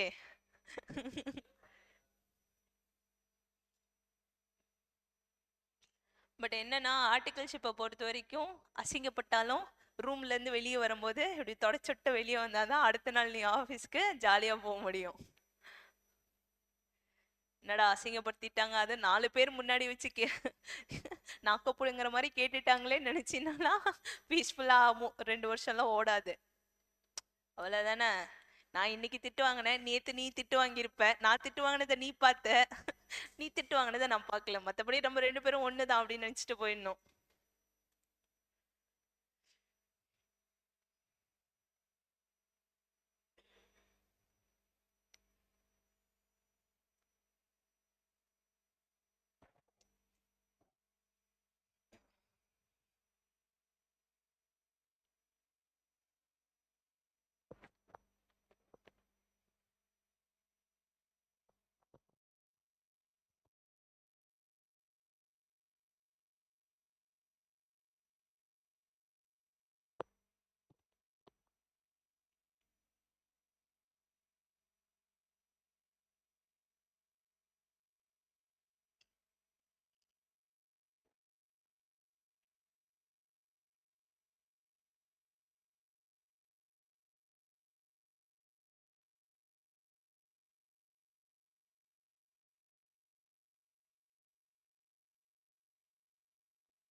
டன் ஓகேவா? அடுத்த கான்செப்ட் என்னன்னா அன்அப்சார்ப்டு டெப்ரிசியேஷன் செக்ஷன் 32(2). இப்போ என்ன பார்த்தோம்? Additional depreciation is actual depreciation you provide over the purchase of asset. ஓகேவா? டெர்மினல் டெப்ரிசியேஷன் பேலன்சிங் சார்ஜ் எல்லாம் எப்போ வரும்? சேல் பண்ணும்போது வரும். அப்ளிகபிள் ஃபார் ஹூம் மட்டும்தான்? Power units following SLM method. கரெக்டாடா? இப்போ and original rate of depreciation பார்க்குறப்பெல்லாம் ஆக்சுவல் டெப்ரிசியேஷன் என்னன்றத ரேட்ல பார்த்தோம், ஆக்சுவல் காஸ்ட் என்னன்னு எடுத்துக்கணும்னு பார்த்தோம். இந்த அன்அப்சார்ப்டு டெப்ரிசியேஷன்ன்றது உன் டெப்ரிசியேஷன் இல்லை. காஸ்டிங் வரும்போது ஓவர் ஹெட்ஸ்னு ஒரு விஷயம் படிப்பீங்க, அதில் அப்சார்ப்டு ஓவர் ஹெட்ஸ் அன்அப்சார்ப்டு ஓவர் ஹெட்ஸ்னு பார்ப்பீங்க. சி, உனக்கு ஒரு ப்ராஃபிட் லெவல் இருக்கு கண்ணா, சரியா? உன் ப்ராஃபிட் இருக்கு, பட் உன் profit level cannot meet your எக்ஸ்பென்ஸ்னு வச்சுக்கோ. எஸ்பெஷலி அந்த எக்ஸ்பென்ஸ் என்னவா இருக்கு? டெப்ரிசியேஷனா இருக்கு. You have a profit only, but that profit is not sufficient to meet your depreciation. That excess amount is called as unabsorbed depreciation. Clear? Clear ada? What is your unabsorbed depreciation? You have a profit, but that profit is not sufficient to meet your depreciation amount. Clear? எவ்வளோ டெபிசிட்டா இருக்கு? This 3 lakhs is deficit. ஒருவேளை உன் ப்ராஃபிட்டும் 5 lakhsனா you have nil. கரெக்டா? உன் depreciation வேல்யூல இருந்து ஃபுல்லா உனக்கு setup ஆயிடுச்சு. then you have no unabsorbed depreciation. You have a profit, but that profit is not sufficient to meet your depreciation. Then the excess is called as unabsorbed depreciation. Clear? இப்போ இந்த second சினாரியோல எனக்கு இருக்கிறதே loss தான். என்ன loss? PGBP loss தான். Okay, this is before considering my depreciation. இருக்கிறதே loss, எனக்கு depreciation 5 lakhsனா இங்க வர 12 lakhs is not my unabsorbed depreciation. unabsorbed depreciation concept எப்ப மட்டும் தான் வரும்? என்கிட்ட ப்ராஃபிட் இருக்கு, என்னோட பிசினஸ் ப்ராஃபிட் இருக்கு, but that profit is not sufficient to meet my depreciation amount. then unabsorbed depreciation concept வரும். கிளியரா? கிளியரா? I have a loss. That loss இப்போ எனக்கு பிஜிபிபி லாஸா இல்ல unabsorbed depreciationனால வந்த லாஸ்ன்னு பார்க்கணும். See, my net PGBP is my loss only. 3 lakhs loss தான். கரெக்டா? Originally PGBP profit 2 lakhs. ஆனா depreciationனால I have a loss in P&L. கரெக்டா? See, இந்த லாஸ் ஒரிஜினலி பிஜிபிபி லாஸா இல்ல அன்அப்சார்ப்டு டெப்ரிசியேஷன் லாஸான்னு பாரு. ஓகேவா? ஒரிஜினல் பிஜிபிபி லாஸ் அப்படின்னா set off and carry forward provision என்னன்னு பார்க்கலாம். ஓகேவா? இந்த லாஸை நீ கரண்ட் இயர்ல செட் ஆஃப் பண்ணிக்கலாம் against any head of income except salary. ஓகேவா? And this loss can be carry forward for எத்தனை இயர்? 8 years. இப்போ என் லாஸ் இந்த வருஷம் எவ்வளோடா இருக்கு? 8 lakhs இருக்குன்னு வச்சுக்கோ. இது என்ன லாஸ்? PGBP loss. இதை நான் என்ன பண்றேன்? நெக்ஸ்ட் இயருக்கு கேரி ஃபார்வர்ட் பண்ணலாம். ஃப்ரம் திஸ் இயர் நெக்ஸ்ட் 8 yearsக்கு என்னால கேரி ஃபார்வர்ட் பண்ண முடியும். இந்த லாஸ்ன்னு வச்சுக்கோ. 12 lakhs. ஓகேவா? சி, இந்த 8 lakhs லாஸை நான் என்ன பண்ண முடியும்? நெக்ஸ்ட் 8 yearsக்கு ஃப்ரம் திஸ் இயர் நான் என்ன பண்ணிக்கலாம்? நெக்ஸ்ட் 8 yearsக்கு கேரி ஃபார்வர்ட் பண்ண முடியும். கரெக்டா? கரெக்டா? இப்போ நான் கேரி ஃபார்வர்ட் பண்ணும் போது நான் செட் ஆஃப் பண்ணிக்கலாமா? நெக்ஸ்ட் இயர் ப்ராஃபிட் இருக்குன்னா நான் அந்த ப்ராஃபிட் கூட என்ன பண்ணிக்கலாம்? இந்த லாஸை செட் ஆஃப் பண்ணிக்கலாம். அதுக்கோசரம் தானே நான் கேரி ஃபார்வர்ட் பண்றேன். ஆமாவா இல்லையா? இப்போ last year PGBP losses carry forward அப்படின்னா that can only be set off against என்ன இன்கம்? பிஜிபிபி இன்கம் தான். புரிஞ்சுதா மா? ஐ ஹாவ் அ என்ன லாஸ்? PGBP loss. இந்த வருஷம் எந்த இன்கம் கூட வேணாலும் நான் செட் ஆஃப் பண்ணிக்கலாம் எக்ஸெப்ட் சேலரி. நெக்ஸ்ட் எத்தனை வருஷத்துக்கு கேரி ஃபார்வர்ட் பண்ணலாம்? 8 yearsக்கு கேரி ஃபார்வர்ட் பண்ணலாம். கேரி ஃபார்வர்ட் பண்ற இயர்ஸ்ல எந்த இன்கம் கூட மட்டும்தான் இந்த carry forward PGBP loss set off பண்ண முடியும்? Only against PGBP income. கிளியரா? Now my loss is an என்ன லாஸ்? Unabsorbed depreciation. எதை பத்தி பேசுறோம்? இந்த 3 லட்சம் ரூபாயை பத்தி பேசுறோம். ஓகேவா? கரண்ட் இயர்ல you can set off that loss against any income except salary. Carry forward பண்றது எத்தனை வருஷத்துக்கு கேரி ஃபார்வர்ட் பண்ணலாம்? இந்த 3 லட்சத்தை எத்தனை வருஷத்துக்கு வேணாலும் கேரி ஃபார்வர்ட் பண்ணலாம் until your business is going on. புரிஞ்சதா? unlimited yearsக்கு you can carry forward, and this carry forward depreciation from the last year can be set off only இல்ல against any income except salary. புரிஞ்சதா? Now tell me, PGPP loss current year set off now against any income except salary. Carry forward for next 8 years and set off பண்றது only against PGPP income. Unabsorbed depreciation நால ஒரு loss இருக்கு. current yearல set off பண்றது other than salary any head கூடயும் நம்ம என்ன பண்ணிக்கலாம்? set off பண்ணிக்கலாம். carry forward for next unlimited years. carry forward பண்ற இயர்ல எந்த இன்கம் கூட மட்டும் தான் set off பண்ணலாம்? any income except salary. clear-ஆ? copy down. clear-ஆடா? and இந்த unabsorbed depreciation set off பண்ற order என்ன அப்படின்னா I have a PGBP income. அந்த இயர்ல depreciation for that current year என்னன்னு பண்ணுவோமா? this is as per section 32. கரெக்டா? அக்கவுண்டிங் படி இல்ல, எந்த செக்ஷன் படி? செக்ஷன் 32 இன்கம் டாக்ஸ் படி அலோவ் பண்ற டெப்ரிசியேஷன் என்னவோ அதை ஃபர்ஸ்ட் மைனஸ் பண்ணு. அதுக்கு போக உங்ககிட்ட ப்ராஃபிட் இருக்கு அப்படின்னா ஃபர்ஸ்ட் என்ன பண்ணணும்? போன வருஷத்துல இருந்து ஏதாவது பிராட் ஃபார்வர்ட் பிஜிபிபி லாஸ் இருந்தா அந்த லாஸை செட் ஆஃப் பண்ணு. அதுக்கும் மேல உங்ககிட்ட பாசிட்டிவ் வேல்யூல ப்ராஃபிட் இருக்கு அப்படின்னா நீ என்ன செட் ஆஃப் பண்ணிக்கலாம்? unabsorbed depreciation செட் ஆஃப் பண்ணிக்கலாம். this is the order of setting off. First என்ன பண்ணணும்? இன்கம்ல இருந்து கரண்ட் இயரோட டெப்ரிசியேஷனை மைனஸ் பண்ணு. அதுக்கப்புறம் brought forward PGBP loss. Last priority தான் யாருக்கு? unabsorbed depreciationக்கு. அதனால தான் இவனுக்கு என்ன பண்றான்? Carry forward for unlimited years கொடுக்குறான். உனக்கு லாஸ்ட் ப்ரையாரிட்டி கொடுக்கறதுனால. புரிஞ்சுதா? ஓகே, காப்பி டவுன்டா. இங்க இருந்தா போதும், எழுது. பேசுறது நான் தானே.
டன்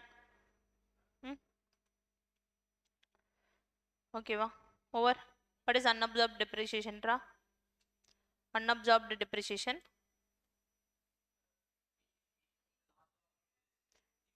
pgbp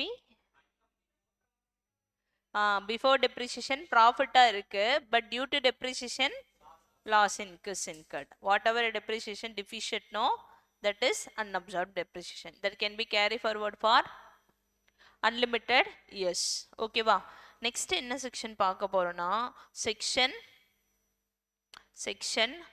35 scientific research ஓகேவா எழுதிக்கோ section 35 scientific research இந்த ரிலேட்டடா ஒரு क्वेश्चन ஃபர்ஸ்ட்ல பார்த்தோமே ஆக்சுவல் காஸ்ட்ல என்ன பார்த்தோம்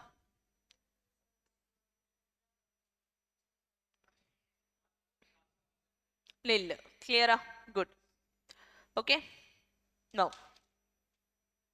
see scientific researchல ரெண்டு பார்ட் இருக்குடா okay I am incurring expenditure நானே என்ன பண்றேன் என் பிசினஸ்க்காக ரிசர்ச் பண்றேன் அந்த கோவிட் டைம்ல பண்ண மாதிரி ஓகேவா நான் என்ன பண்றேன் actually part A is I am incurring I'm doing a research I'm doing a research for my own business na என்ன இன்னொரு சினாரியோவில் சயின்டிஃபிக் ரிசர்ச்காக நான் என்ன பண்ணுறேன் டொனேஷன்ஸ் கொடுத்துருக்கேன் இப்படின்னா என்ன கிளியரா நீ சயின்டிஃபிக் ரிசர்ச் பண்ணிட்டு இருக்க உனக்கு நான் டொனேஷன் கொடுக்குறேன் ரெண்டுமே என் கையிலேருந்து எக்ஸ்பென்ஸ் தானே this donation is relating to scientific research this expenditure is relating to scientific research இந்த ரெண்டு சினாரியோஸ்ல எனக்கான டிடக்ஷன் எதுக்கெல்லாம் கொடுக்குறான் ஜஸ்ட் பிகாஸ் நான் சயின்டிஃபிக் ரிசர்ச் பண்றேன்னா எனக்கு கொடுத்துட மாட்டான் கிளியரா நவ் நம்ம என்ன பார்க்கலாம்னா பார்ட் ஏ பார்க்கலாம் என்னடா பார்ட் ஏ இஸ்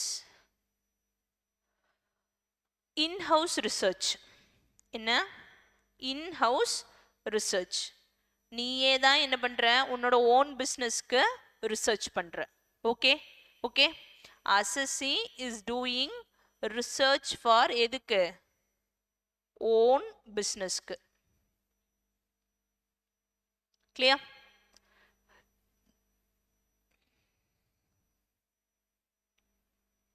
எழுதிக்கூடா சீக்கிரம் சரி நான் எழுதுறேன் அதுக்கப்புறம் அதுக்கேற்ற மாதிரி ஸ்பேஸ் மேனேஜ் பண்ணிக்கோ ஓகே இப்போ திஸ் ரிசர்ச் இஸ் டியூரிங்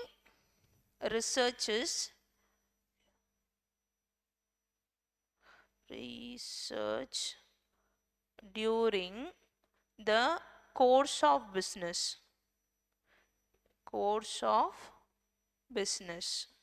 அப்படின்னா என்ன and research happened முன்னாடி ஐயோ இது மட்டும் spelling research before commencement of business மா நான் பிஸ்னஸ் பண்ணிட்டு இருக்க அப்பவே என்ன பண்றேன் ரிசர்ச் பண்றேன் ஓகேவா நான் பிஸ்னஸ் கமென்ஸ் பண்றதுக்கு முன்னாடி ரிசர்ச் பண்ண expenses this is my expenditure incurred during the course of business relating to research scientific research கிளியரா நான் பிஸ்னஸ் கமென்ஸ் பண்றதுக்கு முன்னாடி சயின்டிஃபிக் ரிசர்ச் பண்ணியிருக்கேன் அதுக்கான எக்ஸ்பென்சஸை நான் இப்போ என்ன பண்ணிக்கலாம் கிளைம் பண்ண முடியுமா முடியாதா எவ்வளோ பண்ணிக்கலாம் எதுக்கெல்லாம் பண்ணிக்கலாம்னு சொல்கிறான் ஓகேவா and this expenses is maximum 3 years before the கமென்ஸ்மெண்ட்டாக இருக்கணும் எவ்வளோ நாளைக்கு 3 years before the commencement of business okay expenditure incurred is in maximum 3 years பிஃபோர் commencement of business புரிஞ்சுதா இந்த எக்ஸ்பெண்டிச்சர் மட்டும் தான் அலோவ் பண்றான் okay Clear? Now I have incurred an expenditure during the course of business. நான் இப்ப business போயிட்டு இருக்கு, இப்போ இங்க ஒரு ரிசர்ச் யூனிட் செட் பண்ணி அதுக்கான எக்ஸ்பெண்டிச்சர் நான் இன்கர் பண்றேன். Expense can be of two டைப்ஸா, ஒன்னு கேபிட்டல் எக்ஸ்பெண்டிச்சர், இன்னொன்னு revenue expenses. Clear? Now I have a revenue expense. என்னடா revenue expense under section 35(1)(1). Okay, and 35(1)(4) talks about capital expenditure. This is revenue expenses incurred for scientific research of my own business during the course of business. Clear? And I have incurred a capital expenditure for edukku scientific research of my own business during the course of business. Clear? Now revenue expense na enna? Capital expenditure. If it is a revenue expenditure, then I can claim 100% deduction on that expenditure. 1 lakh expenditure na நீ என்ன பண்ணலாம், 1 lakh யும் expense ஆ claim பண்ணிக்கலாம். புரியுதா? 50 lakhs expense na 50 lakhs நீ expense ஆ claim பண்ணிக்கலாம். If it is a revenue expenditure incurred for my own business during the course of business. Clear? If it is a capital expenditure, capital expenditure ல என்னென்ன, ஒன்னு லேண்டா இருக்கலாம், இல்லாட்டிக்கு பில்டிங்கா இருக்கலாம். கரெக்டா? Either it can be land or it is a building. If it is a land, then there is no deduction. மா நீ research பண்ணிட்டு இருக்கடா, புரிஞ்சதா? நீ ரிசர்ச் பண்ற எதுக்காக, உன் own பிசினஸ்க்காக. you are conducting that research during the course of business. அப்போ நீ ஒரு லேண்ட் வாங்கியிருக்க, that land value is 50 lakhs அப்படின்னா இந்த 50 lakhsல நயா பைசாவை கூட உன் P&L டூ எக்ஸ்பென்ஸ்னு போட முடியாது. மற்றதுக்கெல்லாம் கொடுக்குறான்ல ரிசர்ச்க்கு, புரிஞ்சுதா? கிளியரா? இப்போ பில்டிங் வாங்குற அப்படின்னா பில்டிங் வாங்குறத மட்டும் P&L போட முடியுமா? ஆனா நீ ரிசர்ச்காக வாங்குறனா 100% டிடக்ஷன் கிளைம் பண்ணிக்கலாம். புரியுதா? அப்போ 30 லட்ச ரூபாய்க்கு ஒரு பில்டிங் வாங்கியிருக்குன்னா நீ அந்த 30 லட்ச ரூபாயையும் டிடக்ஷனா கிளைம் பண்ணிக்கலாம். கிளியரா? அப்ப இந்த 30 lakhs நீ எக்ஸ்பென்ஸா கிளைம் பண்றனா இந்த 30 lakhs நீ அசெட்டா ரெக்கார்ட் பண்ணி இதுக்கு டிடக்ஷன் டெப்ரிசியேஷன் கிளைம் பண்ண முடியுமா? பில்டிங் 10% டெப்ரிசியேஷனா, இந்த 30 lakhsக்கு 10% கிளைம் பண்ண முடியுமா முடியாதா?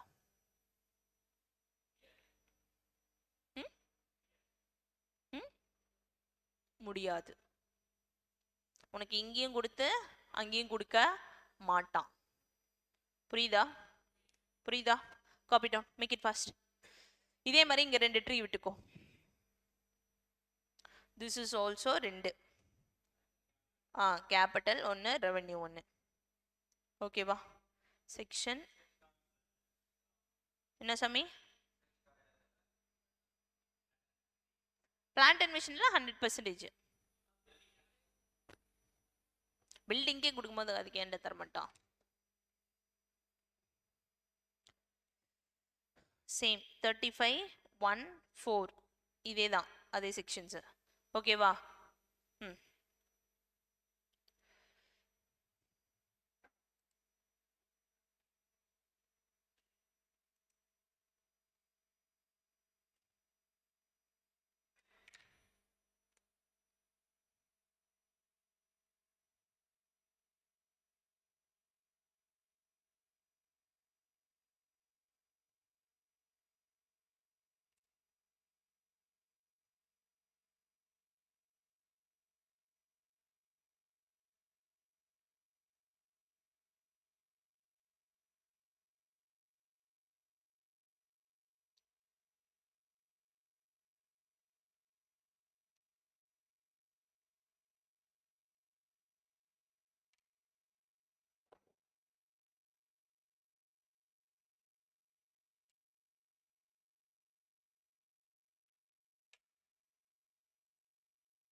காப்பி என்ன சொல்றா?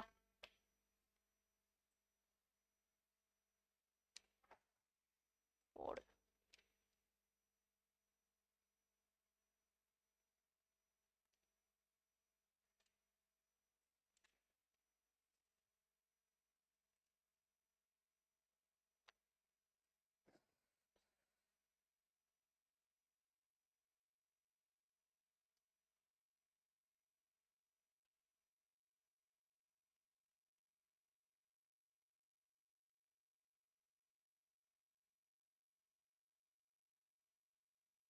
டன். ஏண்டா?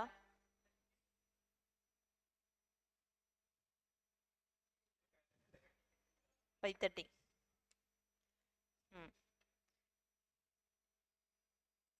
ஏதா பிளான்ஸ் இருக்கா? அத்தை வீட்டுக்கு போறியா?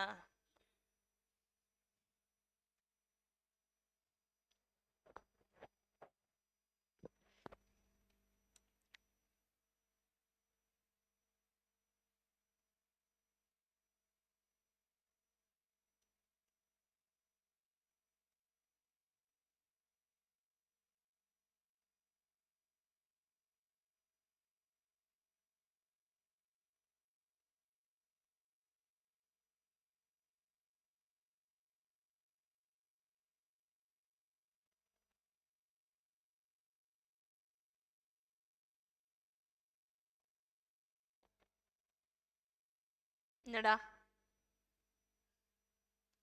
விஷயம்?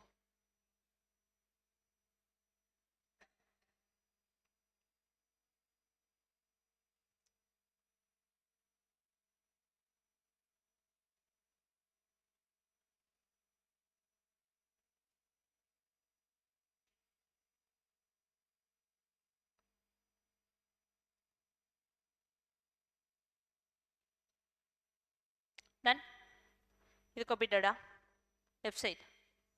சினாரியோ என்ன?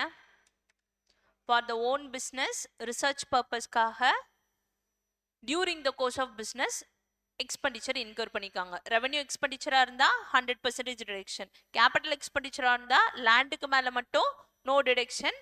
பில்டிங்ஸ்க்கு அண்ட் அதர் கேபிட்டல் அசெட்ஸ்க்கு 100% deduction. Now I have incurred என்ன எக்ஸ்பெண்டிச்சரா?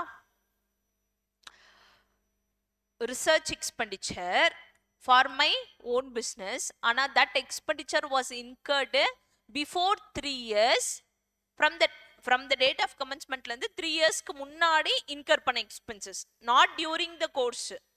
Okay va? இது prior period மாதிரி, pre construction மாதிரிடா.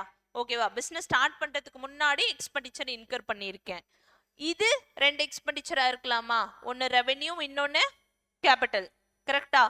revenue expenditure like material cost, raw materials cost plus salary ஆ இருந்தா என்ன, that salary excluding perquisites.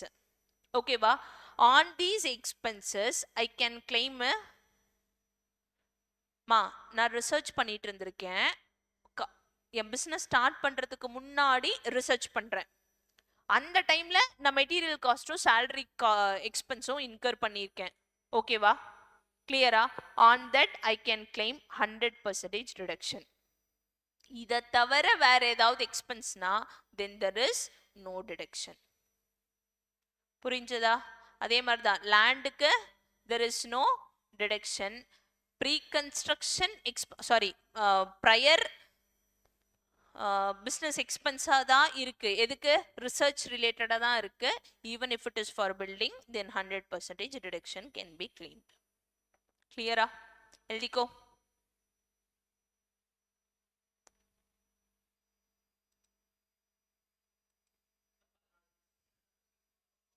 அது 35 AD.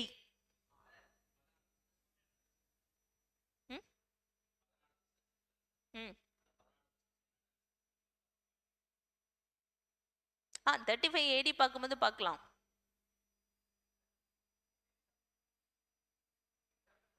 பிஜிபிபி தாண்டா. ஐயோ,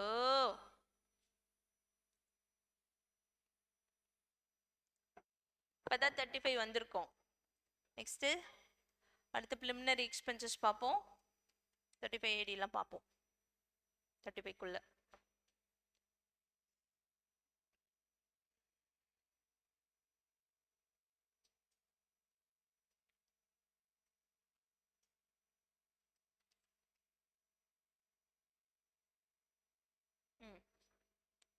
முடிச்சச்சா? நோ மா, இந்த during the course of business இருக்குல்ல, இந்த எக்ஸ்பெண்டிச்சரை நான் 100% கிளைம் பண்ணிக்கலாம் இல்லை கிளைம் பண்ணிக்க முடியாதுன்னு சொல்கிறேன்ல. ஃபார் தோஸ் 100% கிளைம் பண்ணுற எக்ஸ்பெண்டிச்சருக்கு he is telling my 3 conditions. எத்தனை கண்டிஷன்ஸு? 3 கண்டிஷன் சாட்டிஸ்ஃபை ஆச்சுன்னா then you can claim expenditure incurred during the course of business. ஓகேவா? கண்டிஷன் நம்பர் 1 என்ன அப்படின்னா, அசசி யாரா இருக்கணும் அப்படின்னா assessee should be a company. யாருக்கு மட்டும்தான் இது கிளைம் பண்ண முடியும்? During the course of business. இப்போ நீ நானும் ஒரு பிஸ்னஸ் ஆரம்பிச்சிட்டுண்டா, ஓகேவா? இப்போ நான் ரிசர்ச் பண்றேன்னு சொல்லிட்டு நான் ஒரு பில்டிங் வாங்குறேன், நீ அதை கிளைம் பண்ணிக்க முடியுமா 100% டிடக்ஷனை? முடியாது. Only company can claim this deduction. And second condition என்ன அப்படின்னா, business should be related to என்ன அப்படின்னா எய்தர் மேனுஃபேக்சரிங், எதுக்கு? Manufacturing or related to biotechnology. புரிஞ்சுதா? ஓகேவா? இது. And third condition is what அப்படின்னா, நம்ம பண்ற research should be a approved research. Leo படத்துல வேற மாதிரி ஒரு ஃபேக்டரியில பண்ற ரிசர்ச் எல்லாம் என்ன அது பண்ண முடியாது. அர்ஜுன் பண்றதெல்லாம் கிளைம் பண்ண முடியாது. It should be a approved research. ஓகேவா? Research is a approved research. இந்த 3 கண்டிஷனும் சாட்டிஸ்ஃபை ஆச்சுன்னா மட்டும்தான் whatever is my revenue expenditure அதுக்கு மேல 100% டிடக்ஷன் கிளைம் பண்ண முடியும். பில்டிங் அண்ட் கேபிட்டல் அசெட்ஸ்க்கும் நான் என்ன பண்ண முடியும்? 100% டிடக்ஷன் கிளைம் பண்ண முடியும். கிளியரா? No.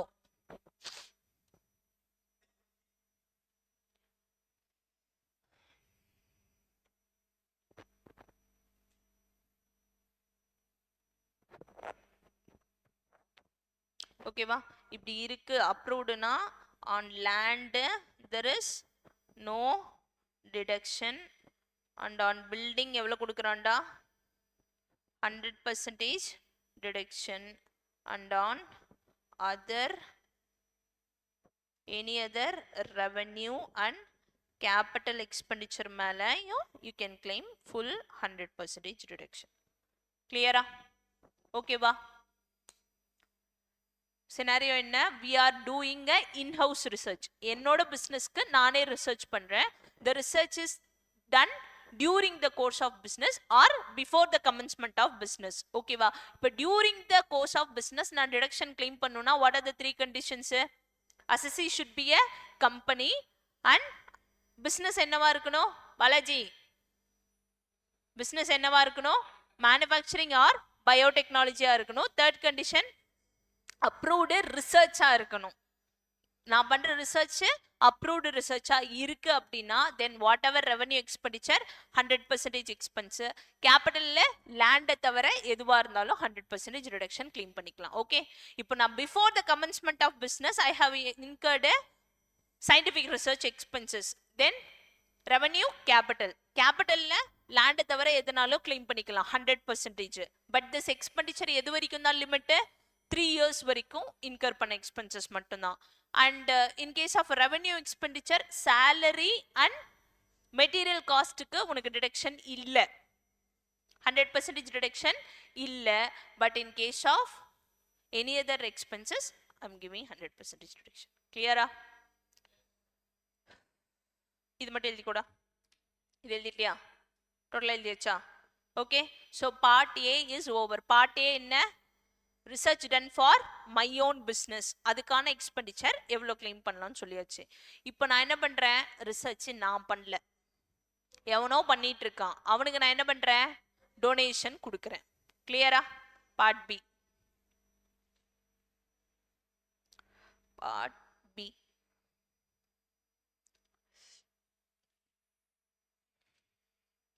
donation or contribution to outsiders.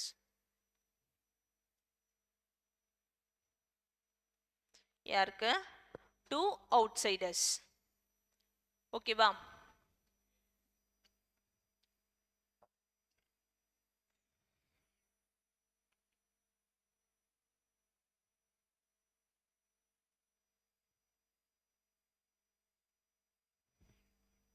யாராவது Rajini fans இருக்கீங்களாடா?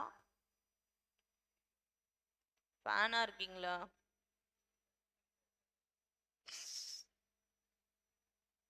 Okay. I am donating or contributing to outsiders for என்ன பர்பஸ்க்கு? அவங்க ரிசர்ச் பண்ணிட்டு இருக்காங்க. ஓகேவா? The donation or contribution to is made to any approved Rajini ICU. சரியா? ஓகேவா? இந்த ரஜினி யாருன்றது என்னன்னா ரிசர்ச் இன்ஸ்டிடியூஷன். யாரு? Research institution. ஓகேவா? கிளியரா? And I for any approved இன்ஸ்டிடியூட்ஸ்ல பண்ற ரிசர்ச்க்கு, அண்ட் சி ஃபார் எனி காலேஜ்ல பண்றது, அண்ட் யூ ஃபார் என்னவா இருக்கும்? அவ்வளவுதான். ஓகேவா? இல்லடா, சும்மா உனக்கு ரிமெம்பர் பண்றதுக்கு RICU. ஓகேவா? ரஜினி ஐசியூல அட்மிட் ஆயிருக்காரு, நீ அவருக்கு டொனேஷன் கொடுக்கறனா யூ கேன் கிளைம் 100% ஞாபகம் வச்சுக்கோ. ஓகேவா? சரியா? டு எனி அப்ரூவ்டு ரிசர்ச் இன்ஸ்டிடியூட்ஸ்க்கு, அதுக்கப்புறம் ரிசர்ச் இன்ஸ்டிடியூஷன்ஸ் ஆர் வேற இன்ஸ்டிடியூஷன்ஸ்க்கு, as well as for college and யூனிவர்சிட்டிஸ்ல பண்ற ரிசர்ச்க்கு நீ என்ன பண்ற? டொனேஷன்ஸ் கொடுத்துருக்க. தென் on that if it is a now under section 35(1)(2) and section 35(1)(3) ல என்ன சொல்றாங்கன்னா, if that research is on scientific research, என்ன? if it is a research on scientific research, then நீ கொடுத்தல டொனேஷன் 1 lakh கொடுத்திருக்கேன்னா நீ என்ன பண்ணிக்கலாம்? 1 lakh டிடக்ஷனா கிளைம் பண்ணிக்கோ. கிளியரா? இப்ப நீ கொடுத்திருக்க டொனேஷன் என்ன பர்பஸ்க்காக அப்படின்னா, it is for social and statistical research. ஆமாவாடா? சோஷியல் அண்ட் ஸ்டாட்டிஸ்டிக்கல் ரிசர்ச்னா என்ன? இப்போ இந்த ஸ்கூல் காலேஜஸ்ல இருந்து வெளியில வந்து இந்த ஸ்டாட்டிஸ்டிக்ஸ் எடுக்கிறேன், நீங்க யாருக்கு ஓட் போடுறீங்க, இது மாதிரி விஷயங்கள்லாம் பண்ணுவாங்கல்ல. ஓகேவா? அதுக்கு அதை ப்ரொமோட் பண்றதுக்கோசரம் நீ டொனேஷன் கொடுத்துருக்க. கிளியரா? கிளியரா? on that also you can claim 100% deduction. கிளியரா? ஓகேவா? சோ நீ யாருக்கு கொடுத்திருக்க?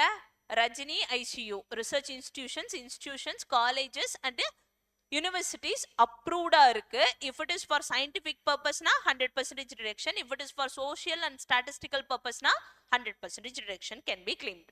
கிளியரா? இப்போ செகண்ட் ஒன் என்ன அப்படின்னா, it is under section 35(2)AA. ஓகேவா? you are making donation or contribution for யாருக்கு? IIT. யாருக்கு? IITக்கும் இல்லாட்டிக்கு to whom na நேஷனல் லேப்க்கு, லெபார்டரிக்கு. சரியா? நீ கொடுத்த டொனேஷன் யாருக்கு? IIT இன்ஸ்டிடியூஷன்ஸ்க்கு இல்லனா நேஷனல் லெபார்டரிஸ்க்கு டொனேஷன் கொடுத்திருக்கடா. இட் இஸ் ஃபார் என்ன பர்பஸ்க்காக மட்டும்தான் இருக்கணும்? சயின்டிபிக் பர்பஸ்க்காக மட்டும் இருக்குனாதான் என்ன பண்றான்? 100% டிடக்ஷன் கொடுக்கறான். கிளியரா? ஓகேவா? நெக்ஸ்ட் தேர்ட் சினாரியோ யாரு அப்படின்னா 35, இதெல்லாம் செக்ஷன் நம்பர்ரா 2A. Okay, you are making donation for approved Indian companies. யாருக்கு? approved Indian companies. Whether all domestic company is an Indian company? Whether all Indian companies are domestic companies? Yes. Okay va? So you are making a donation for approved Indian companies, and that Indian company is engaged in என்னவா இருக்கணும்? research and development, R&D ல engage ஆயிருக்கணும். Okay, then your donation is for என்ன purpose-ஆ இருக்கணும்? scientific research purpose-காக அப்படின்னா on that donation you can claim 100% deduction. புரிஞ்சதா? புரிஞ்சதா? so you are making donations or contributions to யாருக்கு? ஃபர்ஸ்ட்ல Rajini ICUக்கு. If it is for scientific purpose, 100%. Social and statistical research, 100%. Then IIT laboratory க்கு கொடுத்திருக்க என்னது national laboratories க்கு கொடுத்திருக்க whatever donations made for scientific purpose 100% reduction. இன்னொரு scenario என்ன? Approved Indian companies, that Indian company should be engaged in research and development. If your donation is relating to scientific purpose, then 100% reduction can be claimed. Okay va? Okay va? Copy. Copy. Girls.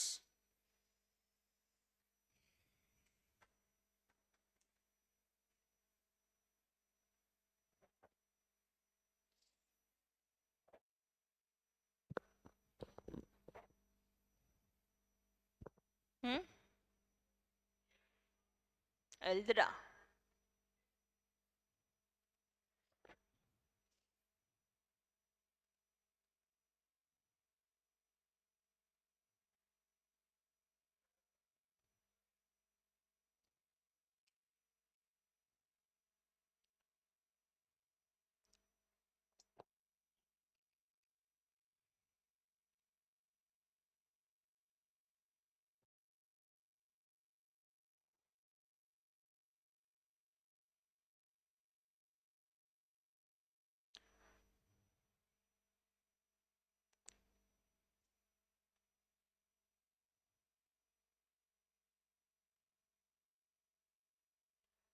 சரிடா, நான் ஒரு ரிசர்ச்சுக்கு contribute பண்ணியிருக்கேன், டொனேஷனாக கொடுத்துருக்கேன். இப்போ அந்த ரிசர்ச்சையே approval கொடுக்காம close பண்ணிட்டாங்க. Can I claim 100% reduction? Approved இன்ஸ்டிடியூஷன்ஸ்க்கு தான் நான் கொடுக்குறேன். அவங்க ஏதோ ஒரு ரிசர்ச்சை கண்டக்ட் பண்ணுறாங்க.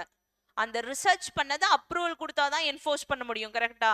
அவங்க பண்ண ரிசர்ச்சையே ட்ராப் அவுட் பண்ணிட்டாங்க. லியோவோட ஃபேக்டரிக்கு பாம்பு வச்ச மாதிரி வச்சுட்டாங்கடா. நான் பண்ண டொனேஷனுக்கு 100% ரிடக்ஷன் கிளைம் பண்ண முடியுமா முடியாதா? முடியும். சரியா? நான் பண்ண டொனேஷன் இன்ஸ்டிடியூஷனுக்கு, அவன் ரிசர்ச் அப்ரூவல் ஆகிறது என் தலைவலி இல்லை. கிளியரா? இப்போ லேண்ட் வாங்கியிருந்தேன்னா எனக்கு டிடக்ஷன் இல்லை, பில்டிங் வாங்கியிருந்தேன்னா 100% டிடக்ஷன் கொடுக்குறான். நான் இப்போ என்ன பண்ணியிருக்கேன், லேண்டும் பில்டிங்கும் சேர்த்து இதான் வாங்கியிருக்கேன், வீடாக வாங்கியிருக்கேன், ஒரு பில்டிங்கா. லேண்டு தனியாக வாங்கி பில்டிங் தனியாக வாங்காம லேண்ட் அண்ட் பில்டிங்காக வாங்கியிருக்கேன். இப்போ நான் என்ன பண்ணிட்டோம்,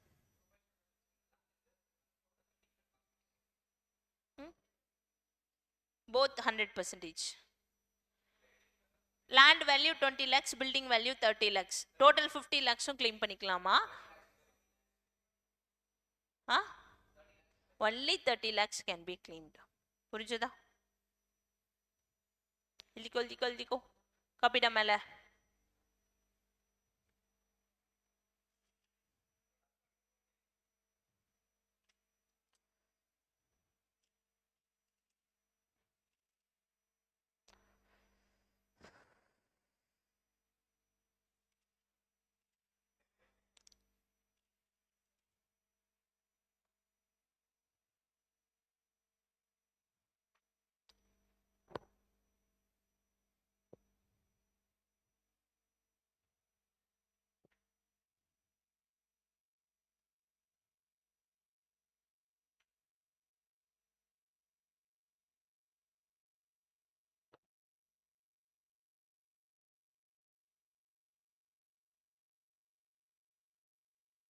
டன்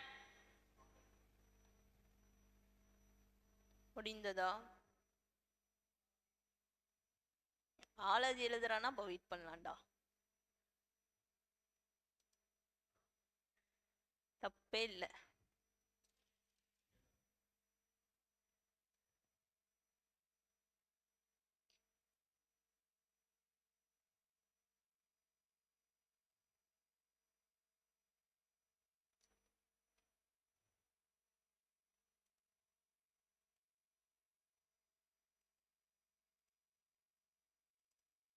Page number 3 point.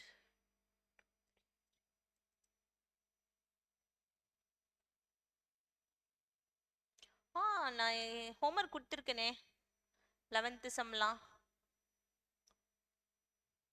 எனக்கே விபூதி அடிக்கு பார்த்தியாடா பிரவீன்? அடிச்சிருவான் பாரு. அன்னைக்கு போகும்போது சொல்லிட்டு தான் போனேன். Question number 11. அப்புறம் பாத்தியா டேய்.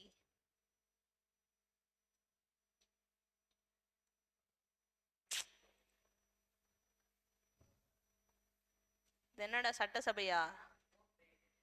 இங்க பாரு, எழுதிக்கனா இல்லையா? கேர்ள்ஸ். என்னடா சிம்ரன் இதெல்லாம்? ஆ, அதுங்க தான் பப்ஜி விளையாண்டு உருப்பிடாம போகுது. என்னடா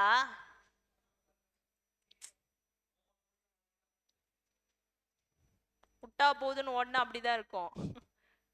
செகண்டு கொடுத்தனா இல்லையா? நாளைக்கு ஹோம்ஒர்க் கொடுத்த ஆல் சம்ஸ் 3 டைம்ஸ் போட்டு வந்திருக்கணும். அது உன் கஷ்டம், எனக்கு அதுக்கும் சம்மந்தம் இல்லை. டிஒய்கே 1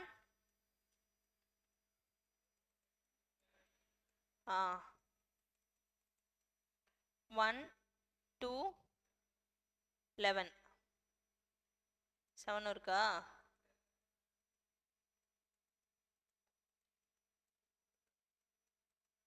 லெவனு.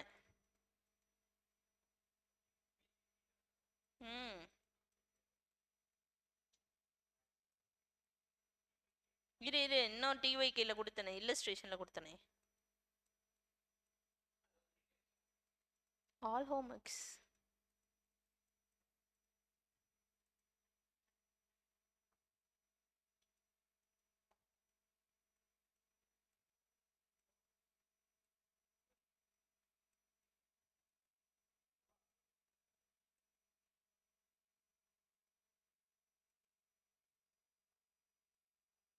ம் 1 2 கொடுத்தனா?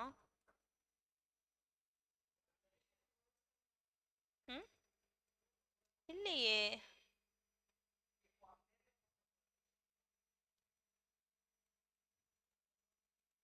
இர்ரா 1 2 டெப்ரிசியேஷன் பார்த்தமா? இது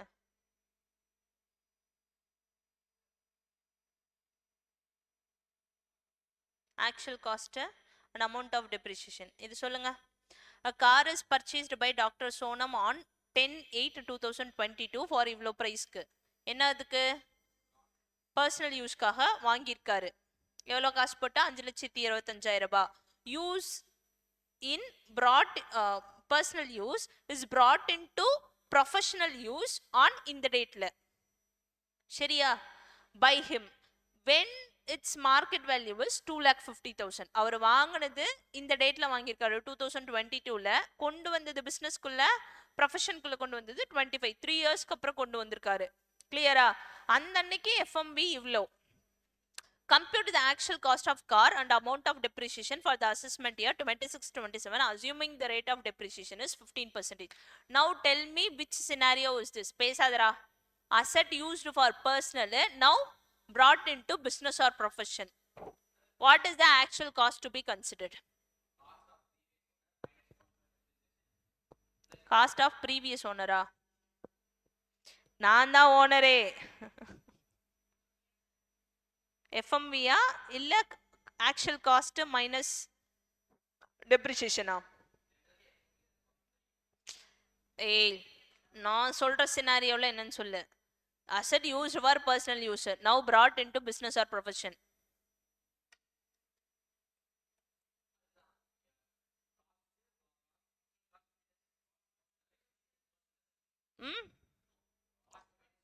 எவ்வளவு வருது சொல்லுங்க.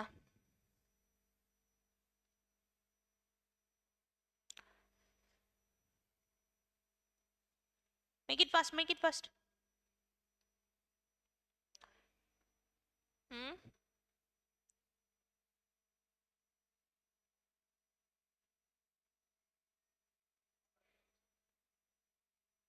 Make it fast. வேற என்ன சம்பவம் இருக்கு?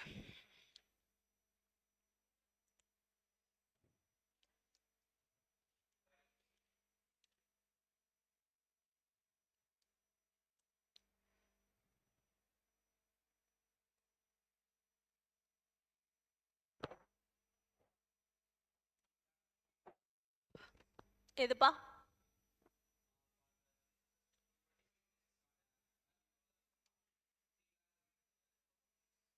பிஃபோர் டெப்ரிசியேஷனா ஆஃப்டர் டெப்ரிசியேஷனா?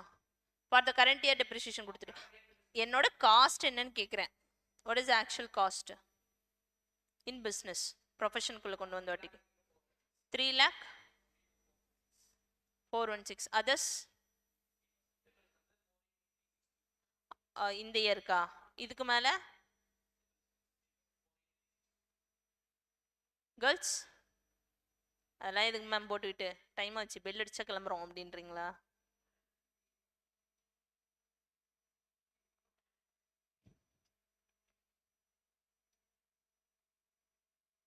என்னடா தம்பி பண்ண?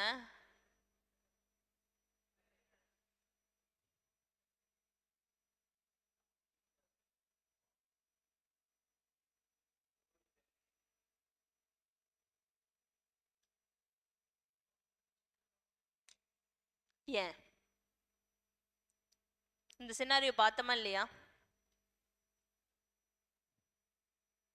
ம்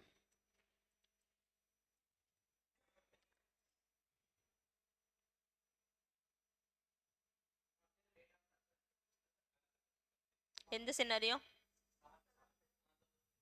this is for building. No building தானே. ம்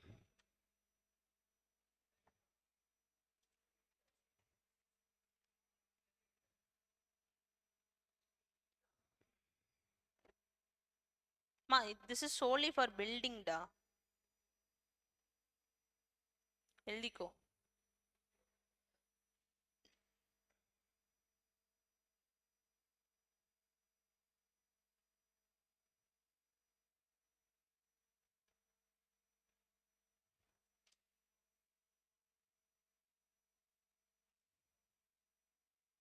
அப்போ நீ இந்த சினாரியோவில் என்ன எடுத்துக்கணும்?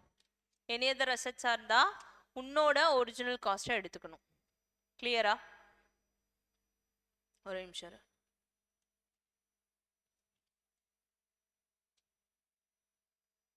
ம் இதிலே எழுதிக்காடா. In case of any other asset, ஓகேவா, லைக் கார் மாதிரி.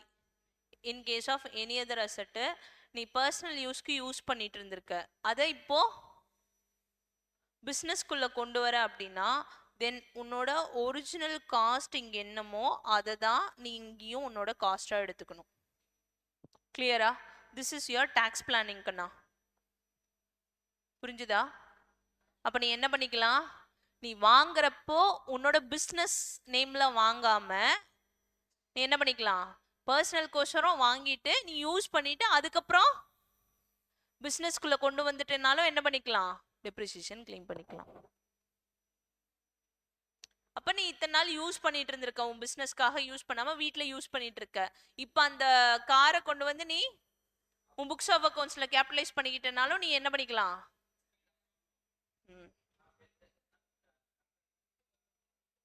ஆமாம், புரிகிறதா? Ton. In case of any other asset, what should be considered as your cost? Your actual cost.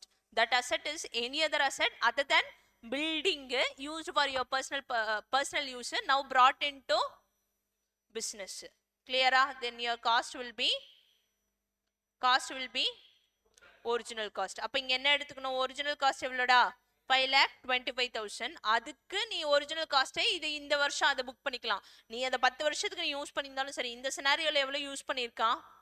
3 இயர்ஸ்க்கு யூஸ் பண்ணிட்டு இருந்திருக்கான். 22 to 23 3 இயர்ஸ்க்கு யூஸ் பண்ணிட்டு இருந்திருக்கான். அந்த 3 இயர்ஸ்க்கு நான் என்ன பண்ணல, ஸ்கிராப் வேல்யூவே கன்சிடர் பண்ணல, டெப்ரிசியேஷனே கன்சிடர் பண்ணல. இந்த வருஷம் தான் நீ புதுசா பிசினஸ்க்காக வாங்கின மாதிரி நான் உனக்கு டெப்ரிசியேஷன் கொடுக்குறேன்.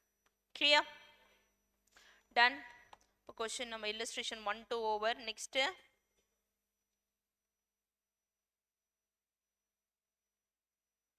third one போயிடுச்சடா. third one போட்டோம், அன்னைக்கே பார்த்துட்டோம். கரெக்டா? Next question number 4. போலாமா? 4 ஹோம்ஒர்க்காக கொடுத்துருந்தேன். என்ன கொஸ்டின்? Additional depreciation. ஏன் மேனுஃபேக்சரர் கரெக்டா? தெரியலப்பா, நீ தான் சொல்லணும். ம் டா கரை சேருவீங்களா? கரை சேருவீங்களா என்ன? நவ் இந்த கொஸ்டின் என்ன? This question is relating to research. இந்த கொஸ்டின் பார்ப்போம். Mr. A furnishes the following particulars for the previous year 25-26. Compute the deduction allowable under section 35. 35 na எந்த section? Scientific research. Okay வா? 35 AD na specified businesses. Okay வா? Compute the deduction allowable under section 35 while computing his income under the head PGBP if he is paying tax under என்னது default tax regime. Default tax regime குள்ள போனாதான் 35 section is applicable. Okay வா? இல்ல. He has exercised the option of shifting out of 35 குள்ளையும் கொடுக்குறானான்னு தெரியல. சரி பாப்போம். Actually இது ஓல்டுல இருக்குடா, நியூல இருக்கான்னு பார்க்கலாம். ஏன்னா நான் உனக்கு சொல்லும் போது நியூவோ ஓல்டோ ஒன்றும் சொல்லல. Okay, let's see என்ன நடக்குதுன்னு. He has exercised the option of shifting out of default tax regime provided under in the section. Amount paid to notified approved institute of Indian Institute of Science Bangalore for என்ன purpose? Amount paid to notified. அப்போ இது in-house இல்ல donation? Donation. 100% reduction claim பண்ண முடியுமா முடியாதா?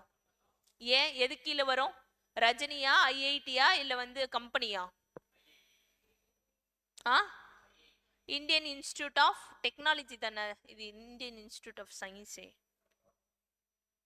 ரஜினி கீழ என்ன வரும்? Approved institutes. ஆமாவா? Or for research institutions, ICU, I for institutes, approved institutes. கரெக்டா? then 100% reduction allowable. Amount paid to IIT na mattumதான். ஓகேவா? for approved research and scientific program claim பண்ணலாமா? 100% okay. Amount paid to X Limited, a company registered in India which has its main object research, scientific research and development, R&D ல இருக்கான். It is a company and R&D ல இருக்காங்க. as it is approved by prescribed authority. So it is approved company engaged in scientific research. 4 lakhs donate பண்ணிருக்க. 100% reduction. Expenditure incurred on in-house scientific research. அப்படின்னா என்ன? உன் பிசினஸ்க்காக நீ expense in her பண்ணிருக்க. இது before கமென்ஸ்மெண்டா இல்ல டியூரிங் த கோர்ஸான்னு பாரு. And development facilities was approved by the prescribed authority related to his business. Revenue expenditure on scientific research இவ்வளோ. Capital expenditure including cost of acquisition of land ஓட value எவ்வளோ? 5 lakh on scientific research. இதுல எவ்வளோ approved எவ்வளோ approved இல்ல? 3 lakh.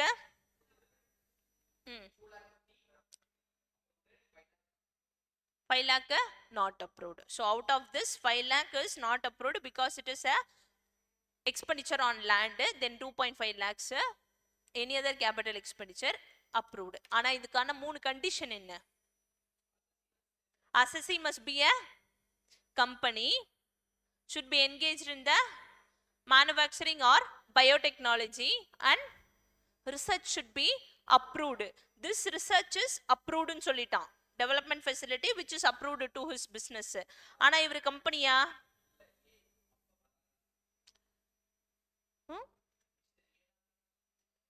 வருமா வராதா? he is a manufacturer இல்ல பயோடெக்னாலஜியா? அப்ப என்ன பண்றான்னு பார்க்கலாம். default tax regime and நம்ம old tax regimeல பார்க்கலாம். oldல 1 lakh IIT and X Limited approved company donations are all approved. Incurred for in-house research and development facility. Revenue expenditure 3 lakh approved. Capital expenditure 2.5 lakh approve பண்ணிட்டாங்க. எதனால 5 lakhsக்கு மட்டும் கொடுக்கல? ஏண்டா? What is the problem? Expenditure incurred for in-house scientific research and development facilities as approved by the prescribed authority related to his business.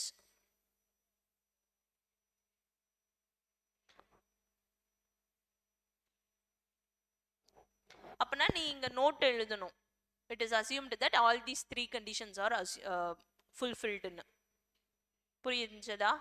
And default tax regimeல என்னடா நடக்குது?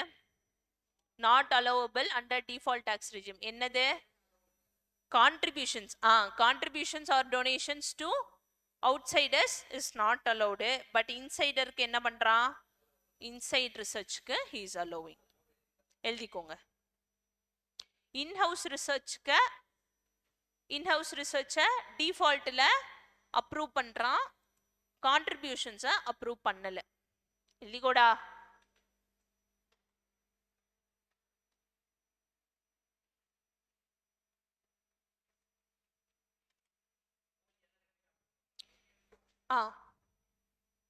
OTRல both in-house research as well as contribution to outsiders deduction fully allow பண்றாங்க. But DTRல only in-house research expenses is allowed. Done?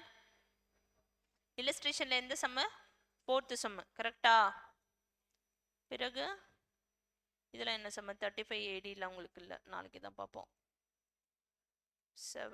7 என்னடா? 6க்கு அப்புறம் 7 டா.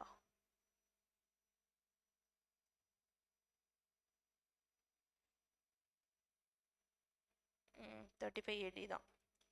35 AD is a big chapter டா. பெரிய section. ரொம்ப பெருசு இல்லை, பட் நிறைய நீ ஞாபகம் வச்சுக்கணும். இப்போ இந்த காஸ்ட் ஆஃப் அசெட் பார்த்தோம்ல ஒரு 13 பாயிண்ட், அது மாதிரி ஒரு 13 பாயிண்ட் 14 பிஸ்னஸ் ப்ளஸ் அது கூட அது ரிலேட்டடான பாயிண்ட்ஸ் அப்படி ஞாபகம் வச்சுக்கணும். அப்படி ஞாபகம் வச்சுட்டேன்னா அந்த செக்ஷன் ஓவர். வேற என்ன கொடுத்தேன்? வெறும் 4 சம் தான் ஹோம்ஒர்க் கொடுத்தேனா?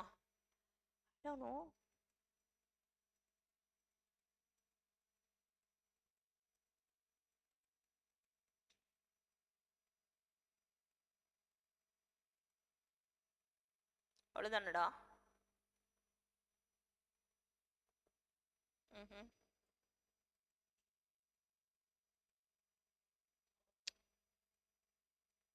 ஓ கான்ஃபிடென்ஸ்.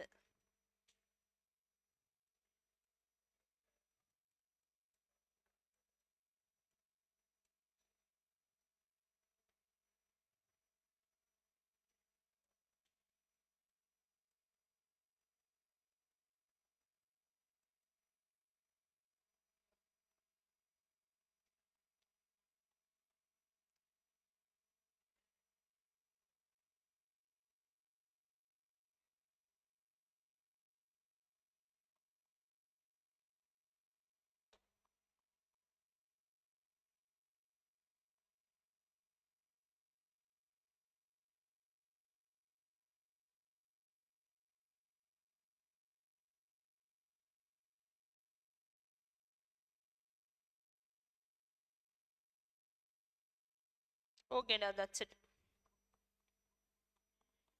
அப்போ ரிமைனிங் நாளைக்கு பார்க்கலாம்.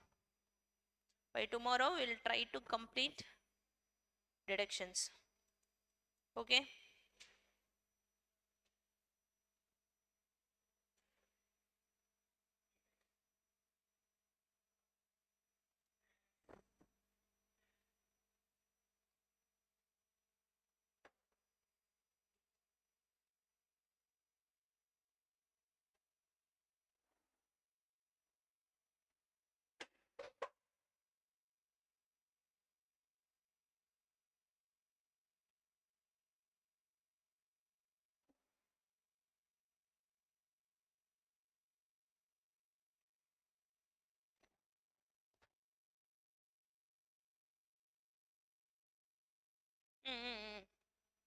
Add question number 13 also.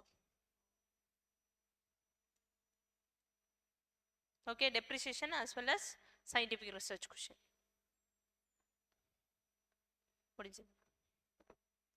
Okay. So என்னென்ன சம்ம கொஸ்டின் சொல்ல TYK 1 2 11 13 illustration 4 புரிஞ்சதா? ஒன்றும் பண்ண முடியாது. நாளைக்கு இந்த ஒரு கொஸ்டினை தவிர ஆல் தீஸ் 4 கொஸ்டின்ஸ் 3 டைம்ஸ் எழுதிட்டு வந்திருக்கணும். புரிஞ்சதா? அண்ட் ஆஸ் வெல் அஸ் இன்னைக்கு நடத்தினதை பாலாஜி போய் காப்பி பண்ணியிருக்கணும். நீங்கள் 4 பேரும் சேர்ந்து ரிவைஸ் பண்ணிட்டு நாளைக்கு வந்திருக்கணும். ஓகே, நாளைக்கு வந்த உடனே ஹோம்ஒர்க்கை செக் பண்ணிட்டு தான் உட்கார வைப்பேன். And every one must come to the class. Okay, no excuses. Bye. Thank you.